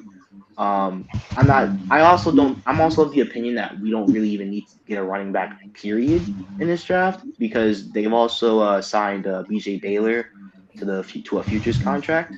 And I saw a little bit of stuff from him, and I think that he adds a lot of speed to this to this running game. BJ Baylor, running back?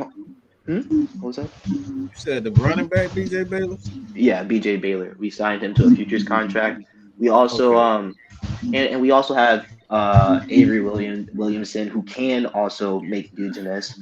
You have Caleb Huntley, who's a dog. He adds power to this game. Like, I don't necessarily think it's important to go out and get a running back. We already did that last year by getting Algier. The only reason why people blowing all this smoke up Bijan Robinson had because of one game. Right. And we all know what that one game was. Alabama. Yeah. He was solid. But I'm gonna be honest with you, dog. Just like everybody want Bijan Robinson, you got some guys that's in the Senior Bowl right now that could be just as good or better. The only thing is they don't have all the kid from Northwestern. Yeah, they ain't got the exposure like a Bijan Robinson got. So you can easily get a running back. So.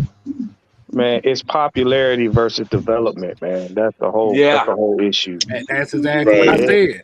Everybody want the popular name instead of developing what's on the team. You know, you ain't even checked in, on the practice squad to see who could potentially be a diamond in the rough. Mm-hmm. And that's the problem. Everybody want us to go shopping for water when we got water at home. I know, right? Everybody want it. It would be one thing. I don't want the faucet water. It would be one thing if this kid was doing something that we ain't never seen before. But that ain't the case. I will say it again. To me, he's an overrated Reggie Bush.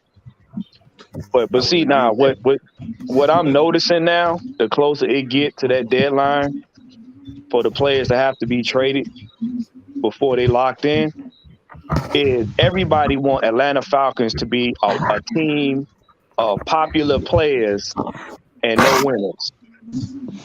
We want to be a team full of popular names and no wins. Well, they want us to be a popular team. Yeah. You want us to be a popular losing team. That's all it is. That's all they want. So basically, what you're telling me is they want the Breakfast Club. Yeah, pretty much. Yeah, they don't. They don't want the morning hustle. Nah. You want the syrup without the pancakes. Yeah, not the Breakfast Club. Good God Almighty. What the babysitter club? You want to go down that route? Nah. They don't want the morning hustle. People don't think, man, the morning hustle actually pretty damn good, but they don't get them much love at the Breakfast Club, dude. Well, here's the deal. Here's the deal. Let me ask y'all a question. Did we expect Tyler Algier to be as explosive as he was, even though we saw his college tape? No, absolutely not. No. Did we expect Caleb Huntley to have the year? Did we expect Caleb Huntley to have the year he had? No. Caleb Huntley, nope. Definitely not. Michael, we know you did. We know you did. Well, I mean, I know, like I said, everybody gonna have their favorites. Everybody gonna have their favorites. But it wasn't a guarantee that when they got on this Falcons team and played the game that they were gonna do what they did. Yeah. And this is why I've been trying to tell people on Twitter and everything else. I was the only one that was batting for Tyler Algier. Well, no, I was too, because I saw his highlights and I saw how he played in college. So I was like, yeah, that dude is somebody to look out for. But it don't guarantee that he's going to. It doesn't guarantee to translate to the NFL all the time. Mm-hmm. And we've seen that. You're right about that. I thought it was gonna be a third option because we had just got Damian Williams and I thought he was gonna hold up. Unfortunately, he broke down like a 57 Chevy. Boy, he broke down right off the line. Right. What? No. Bro, right off that one. No. He broke down off the assembly line. And you know how they got a U car life, and you know when you don't make your payment, the car just cut off on the side of the road. Yeah. Turn it off. Right. Yeah. Yeah. Like you said with Bijan, like I'm not spending no eighth overall pick on a damn running back. You don't, man. It's rough. Like I said, it's a rough one. Like I said, I know because what it is, we see Saquon Barkley. Everybody's saying, okay, because that's really where they're trying to compare him to is Saquon Barkley. Now, when they say the receiving part of his game, it's not so much that he's a receiver; he's just exploding. Like he's very explosive because he don't catch the ball that often in college. I'm gonna tell you that right now. No. Unless your name Barry Sanders, dog. He's explosive. That's what he's looking for. I'm not high on just getting one, and this is just me, my opinion. I'm not high on just getting one particular player for one position at the number 8 because you got too many positions that you got too many holes that you got to fill. Yeah. And in my opinion, it's better to trade back and get more. It's better to have more to work with because let's just say devil's advocate. We get whatever player we want at number 8 and he don't pan out. You still got a plethora of holes on defense and you got a couple on offense that you still haven't addressed. So again, you're looking at that 7-10 team from last year with no improvements. Other than you have a question mark at how you think Ritter's going to do. And now you're putting pressure on him to excel because you have deficiencies on the team, which once again have not been addressed. Instead of building a team around this young man to give him the opportunity to flourish. Now you're playing into the narrative. Well, they didn't get no pieces on defense or the offensive line, so now we're going to expect Ritter to suck. So we can once again focus on getting another quarterback. Yeah. Hey, quick question. How many top 10 running backs selected can you really name that really just pan out? I got no clue, honestly. That is. I can only think of maybe 2, and the jury's still out on the second because I'm glad you said that. Let's go look that up right now. Oh God! I can think of one for sure, and his name is Barry Sanders. And this is brought to you. And this is brought to you by the headache part of the show. Saquon So get your Tylenol ready, get all that ready. Get your Excedrin, goodies, powder. Y'all get your goodies and your BC. Zeke long-term didn't pan out, but he was good when he was younger. But long-term, hopefully I can get this before my phone dies. Barry Sanders is one of them. I can tell you that right now. I think Saquon is also one of them. All right, let's see. We're talking about first round, right? Yeah, top 10 running back. Top 10. Here we go. Okay, so let's go back to 2000. Let's see. I'm just naming them. I ain't saying they suck or nothing like that. Yeah. Only y'all can judge that. Okay, we're gonna start with the year 2000. Yep. That was Jamal Lewis. Yeah. Thomas Jones.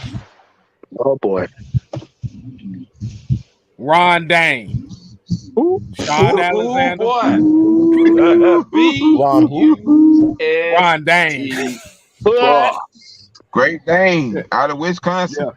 Yeah. Mm-hmm. And Travis Prince. It can't be trusted. Oh, no, never mind. No, not Travis Prince. Trung candidate. Yeah. That's a person. Boy, you better stop. That sound like a Canadian porn star. Exactly. 2001. LaDainian Tomlinson, Deuce McAllister, Michael Bennett. LT and Deuce, they were solid. Yeah. 2002, William Green, TJ Duckett. Hey, Mr. Duckett. There you go, Duckett. Michigan State, right? Mm-hmm. 2003, Willis McGahee, Larry Johnson. Larry Johnson, he was okay, but Willis McGahee. By Willis McGahee, I don't think Willis McGahee. He would have had a better career had he not got hurt in that national championship game. Mm-hmm. Oh wait a minute, TJ. Those two weren't in the top 10, so we got Isnay that. Yeah, Isnay, Ron Dane out the equation too.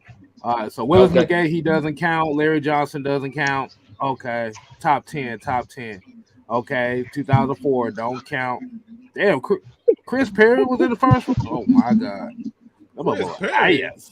Who? Chris Perry. Mm-hmm. Oh, here's a famous duo. Oh. Ronnie Brown, Cadillac Williams. Cadillac Rep. Sitting sideways. And Cedric Benson. Yeah, man. Yeah, I kind of like Cedric Benson, man. He's all right. 2006, Reggie Bush. Mr. Bush. Hey, Reggie Bush was all right till he got some of that Kardashian juice. Please, let's not go there. 2007, Adrian Peterson. Solid. Sorry, boy. Give him the damn gold jacket. He'll be there. That Kardashian. Somebody said I skipped Adrian James. Well, Adrian James top 10. Adrian James was in 99. I went from 2000 on up. Yeah. It made me had to go through my list again. Like, wait a minute, Adrian James. I thought he was drafted in 98. I was just starting in 2000 because most listening is fundamental, just like reading. Hey, look, I'm about to say both the people that probably watching wasn't even watching football at that time. They wouldn't know anything about Adrian James. I know. Hey, man, look. Do what DJ Khaled say. Do what DJ Khaled say. Listen. Darren McFadden. McFadden was good. He was good. We just going with the top 10 running backs. We ain't doing all the first round. Yeah, he was good. Okay. He was a good college running back. He didn't really pan out all that. But everybody expecting to do it in pro. All right, there wasn't no top 10 pick. The closest one was No Sean Moreno. Who? Talk about Mr. Boy, I ain't never seen nobody cry that damn much during that. Good Lord. Steven, you good, man. You good. Well, he did some mean ass crying. That ugly cry. Yeah, CJ Spiller. Yeah. Ryan Matthews. It would have been good if he would have came to the NFL. I don't know how good he would have. I don't know how long he would have lasted. Wait. Is that Matt Ryan doppelganger? Ryan Matthews. Nah, that was the running back from Fresno State. That was I think that was Adam Jennings' teammate. He was the running back for the Eagles that game where they screwed us. Oh yeah. Okay, I know you're talking about Kstylzz. Yeah. I'm not gonna say no names, but I'm just gonna foreshadow. Wait for 2012. That's when it gets real good. Oh, I'm already there.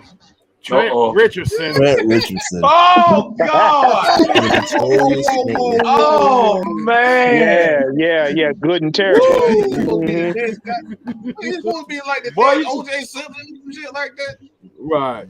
He delivers my DoorDash orders now. The second coming of Tony Dorsett. Boy, Trent Richardson was the equivalent to that right slipper in Cinderella that broke. You remember when he tried to fit the slip on Cinderella and the evil godmother tripped him up and the slipper broke? Oh boy, you talk about a B-U-S-T bust. Exactly. Busted, disgusted, and can't be trusted. Good God Almighty. The third pick. Oh my God. Boy, I know Cleveland. Cleveland say you humiliated me on national television. I want restitution. I show up. I know them damn retirement checks come in. What about the 20 quarterbacks they had from 1999 to 2018? But I don't think we got enough moonshine for that. Ooh, I done went down that quarterback list the other day. I don't want to go back down that list. No, we don't need that talking. No, we don't do it today. We save it for another time. I'm not gonna do it. I'm not gonna do it. Hold on. Trent Richardson playing in the XFL? I know you lying. Nope. That's the only place he could get a job. Oh damn! Hey, the man, Bo. You need some kind of residual income, some kind of shit. Ooh, Lord. Hold on. I need to give some more headaches right quick. I'm gonna get some more headaches right quick. Love this shit. I love this shit. This is hilarious. Let's look at some draft picks. Some Atlanta Falcons draft picks. Let's see if y'all recognize some of these names. I'm just gonna name a random ass name from every draft club. We already know 2012. Oh my God. That don't count. Let's see. Let's go back to 2000. Anthony Midget. Oh, wow. Anthony Midget. Wow. His name is Anthony Midget. In the 2000 draft class was Travis Claridge, Mark Semino, Michael Thompson, Anthony Midget, Moreno Filial, Anthony Midget. Yep. Yeah. Anthony Midget. Yeah. Where is my whiskey? Where is my whiskey? Hey man, pass me a beer while you at it. All right. I ain't gonna go through the whole draft class. I just want to do the first few years anyway. 2001 was Michael Vick, Algie Crumpler, Roberto Garza, Matt Stewart, Vinny Sutherland, Randy Gardner, Corey Hall, Keenan Forney, Ronald Flemings. I remember Roberto Garza. He was what, the center? Yeah. Yeah. He was the center. Then they tried to switch him to guard, and then he got traded to the Bears. I remember that one. Yeah. No. 2002. T.J. Duckett, Will Overstreet, Martin Bibla, Kevin McAdam, Kirk Kittner, Khalil Hill, Michael Coleman. Who be naming these? Michael Cole. Michael Cole. Naming these people. Michael Cole. Oh, Mike, you mean your boy Mitchell Cole that be with Pat? Michael Coleman went to a college called Widener. Oh, you said Michael Cole, man. I thought you said Michael Cole. I was like, what the hell? Wait a minute. Widener. What state is that in? I don't know. That sound like that sound like a strip club. Come on now. That Blue Valley State arch rival right there. The Blue Valley, sir. That's their arch rival right Widener. there. All right. We're going to go 2003. Brian Scott, Justin Griffith,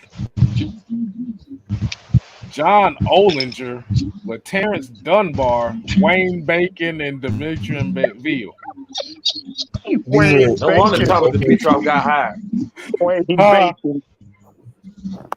I mean, there's a lot. I can't get over that damn name. Hey, no wonder TD got hired. But if you look at a lot of these drafts the Falcons have had, they've drafted a lot of wide receivers and a lot of DBs. And a lot of bucks, apparently. Yeah, because they figured the offense was the whole team. Got D'Angelo Hall, Michael Jenkins, Matt Schaub, DeMario Williams, Chad Lavallee, Edric Pruitt, Quincy Williams. Man, I couldn't stand D'Angelo Hall. He was all that speed, but he couldn't cover a twin side bed with a king side sheet. He was so worried about trying to be the next prime time. Boy, it is. Boy, I was like, who can we trade him? That's all he worried about. He wanted to be the next year. Okay. Yeah, prime time 2005. Right. Roddy White, Jonathan Babineau, Jordan Beck, Chauncey Davis, Michael Boley, Frank Amayel, and DeAndre Cobb. Hey, man, Michael Bowler was straight. Now, I like Michael Bowler a whole lot. I like Michael Bowler. Yeah. Jordan Beck was the one that confused the hell out of me. Yeah. Well, I'm like, who the fuck is this? Yeah, Michael Bowler was my guy, man. Now, 2006, Jimmy Williams, Jarris Norwood, Quinn Ojanaka, Adam Jennings. Moose. And DJ Shockley. Yeah. okay. Well, hey, shout out to Quinn Ojanaka, man. Yeah. You Impact World Heavyweight Champion. Yes, sir. All right, y'all gonna love 2007. Jamal Anderson. No, we're not. Jamal Anderson. Look. This is gonna be the last one. I promise y'all, this is the last one. Jamal Anderson, Justin Blaylock, Chris Houston, Laurent Robinson, Steven Nichols, Martrez Milner, Trey Lewis, David Irons, Doug Daddish, Darren Stone, and Jason broke the camel's back. Boy. We could have had Pat Willis. Yeah. Look. So let me ask y'all a question. Let me ask the chat. Let me ask the panel. So, based off of what Kstylzz just read to us, that's what y'all want us. That's what y'all want us to do in this draft. Y'all just want us to draft some second-rate bums. That's what y'all want. Y'all want to repeat history, or y'all want to make history? What is it? Hey, I'm gonna do this like the New York Jets do. I'm gonna do this like the New York Jets do. B-E-U-S, bus. I can't even damn spell. I'm up in so bitch. Just B-E-U. B-U-S-T, bus. He abused. That spelling was just as bad as the damn draft. I'm trying to tell you. This is why. This is why. That 2007 class that just kind of depressed me. I love Jason Snelling out that class. Yeah, Jason Snelling we got with that guy, man. Man, I love Jason Snelling too. But this is why Kstylzz and Mad Mike try to tell y'all, Arthur Smith and them ain't shit. And it's for good reason. Because all of them years, you heard all them draft class. We ain't trying to keep doing that. How many of those panned out in those draft classes? Right. Right. There's a lot to it. It was a little to a lot. Never mind. I got one more draft class for y'all. God damn it! Please let me hear this. I'm gonna end it with this one. I'm gonna end it with 2017. I'm gonna end it with this is the infamous one that got everybody pissed off. So I'm gonna piss y'all off some more. Cause y'all keep having us talk about Lamar Jackson. I'm gonna piss y'all off with these lists right here. So stop talking about Lamar, and I will stop doing this. Well, that shit ain't. You better stop. 2017, the infamous Pat McKinley draft. I knew it. You stop right there. Just stop right there. No, we gotta keep going. We have to keep going. Duke Riley, Sean Harlow, DeMonte KZ, Brian Hill, Eric Sauber. Hey, look at y'all. KZ probably about the only one that did something about that draft. Yeah, he was. Hey, let me tell you right now. I'm calling it right now. When Pat McKinley see his grandma heavy, grandma gonna beat his ass. Boy, you gonna get your ass out on that damn stage and embarrass us like that right there. Boy, she gonna whoop his ass. I'm surprised. I'd be surprised if she ain't harding his ass right now. She probably threatened to cut his locks off. Hello, everybody. I would just like to say something here. Hey, it's Smithers. I'm down in the chat, and I've been listening to everything you all have been saying. And I just want to say that after watching so many other content creators on the subject, I feel like you all are a bunch of fucking know-it-all sons of bitches, okay? And I'm sick and tired of you all always being right about shit. You don't know every damn thing, Kstylzz. You fucking know-it-all. I wish you would just shove it up your ass already. Knowing everything. Knowing all of the damn history of all the damn sports. Sick of you. And that damn therapist always having inspirational things to say. You're exhausted. You damn right. Don't forget he's got beef with me. He's always calling me out. So yeah, I'm right there with you. It's okay, D-Lad. He's a son of a bitch. And that damn Knight Rider always with all that damn happy energy. Nothing's that damn exciting and happy all the time. Well, damn, who stole your paprika, onion powder, and garlic powder? Shit. And I'm glad that damn Sam isn't saying anything because he thinks he knows it all too. Let me help you change your mind on that shit real quick, fuck. Because I give 0 fucks how you feel. I give no damn about what you might think. Why he told me to say Lamar Jackson? Now, goddamn it, Kstylzz and Mad Mike have told y'all motherfuckers repeatedly. If you're sensitive, this might not be the spot for you. Parental discretion is advised. Oh my liver. You say something, you print something, you hit send on something stupid, your ass will get undressed, the skirt will get pulled up, and we gonna show your dumb ass on.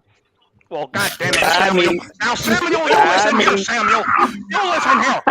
You listen here, Samuel. Let me tell you something, okay? Nah, motherfucker, you listen. Ain't time out for the fucking. It sounds like an argument on the porch with some old dudes. Shotgun. Y'all crazy, man. You getting your damn feelings. You don't hit send on stupid, goddamn it, we won't call you on it. That Jacksonville ass on personal in the comments. No, dumbass, We going goddamn straight up asinine on that dumb ass shit you said. Oh my God! See, you Well, got Black, him started. what you want to got say? him started. What you have to do, you're the Atlanta Falcons, you have to trade Grady Jarrett for the #1 pick, and you have to draft a quarterback. And then you need to trade Pitts, and you need to get Lamar Jackson. You need to get lemonade out your ass, apparently. Freshly No, we ain't gonna do that. I'm not gonna do that. I'm not gonna do it.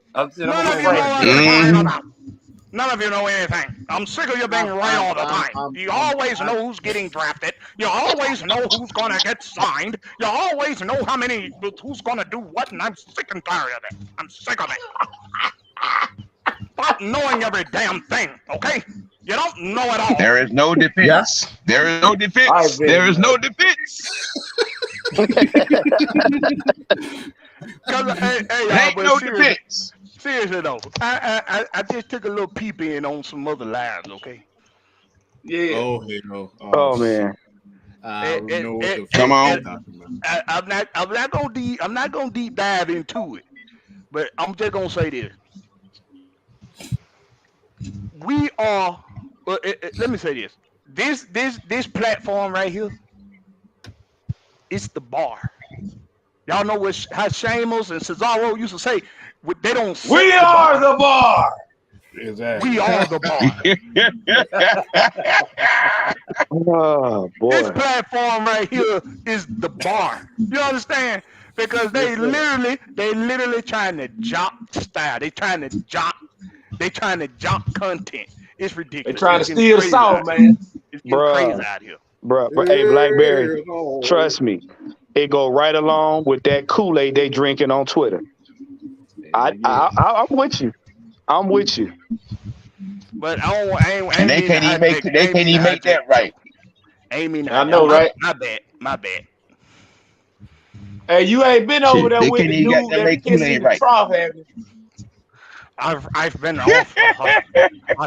I've been. You know exactly what I'm talking about. I've been traveling all the channels, okay, and I've seen it all. I love that Richard Nixon Smithers voice. I'm telling you, I'm loving it. Hey man, Red Swan, we appreciate that, bro. Yeah. Say, we got a 10 for super chat, baby. Yes, sir. Hey man, hey, y'all got Dirty Bird Thursday coming up. Hey man, we got y'all gonna do y'all gonna do the Friday Night Madness. How y'all gonna do it? Oh shit! What y'all gonna do, Blackberry? The red is everything. Yeah. The villains gonna be on Blackberry channel. Yeah, we the villains around here. All right, so we're gonna have the Reds pit. We're gonna have the villains over there. Yeah. Okay. Yeah, the villains over there. And if you do not know who the villains are, we're gonna end it like this. Yeah, go ahead, Kstylzz. You want? Yeah. Watch as I do a little magic here. Ta-da! I'm waiting for it. It's slow on my end. Ta-da! Come on. It's not working, you fucking know it all. Hey, Blackberry toast there. Hey. Whoa, look, you God damn it. I can't even get it out my goddamn head. Somebody said Dirk Cutter said he's cutting the feed. Bar.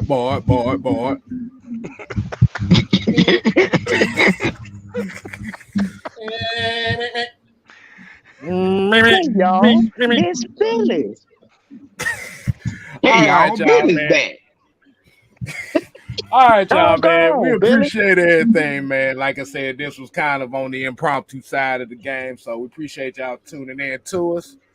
Like I said, make sure go ahead and support not only Mad Mike Sports, not only AFN, not only 6-Man Kstylzz, Utah Sports, Champagne Convention. 69 away, so all y'all ladies get never mind. For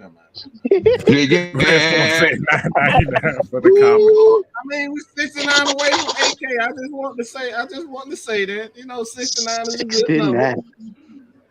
I want 6. Mike and said, 9. Mike, listen, Flip y'all. it the other way, it's still a 69. No, what Listen, Nico was y'all. saying We're now. gonna be addressing Mike that. said 69 away. That means they bend over and you bend over and get them subscriptions up. Yeah. Nah, we don't want to do all that now.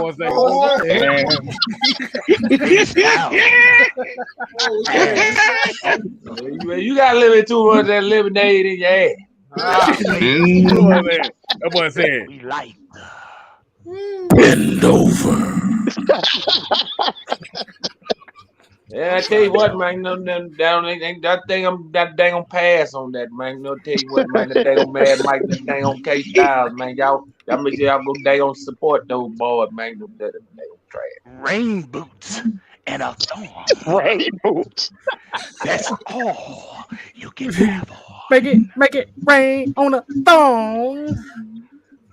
So, until next time, y'all. Deuces. Perfect. Perfect.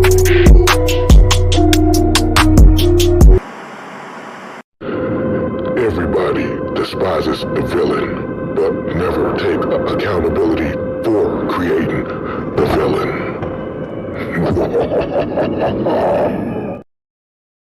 Hey, that shit was fire. Gotta love it. That shit was fire, boy. Gotta love it. Drippy. Boy, good. That boy good. Give me having the outtake. Yeah.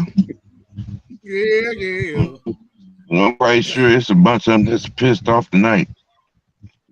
I don't give a fuck.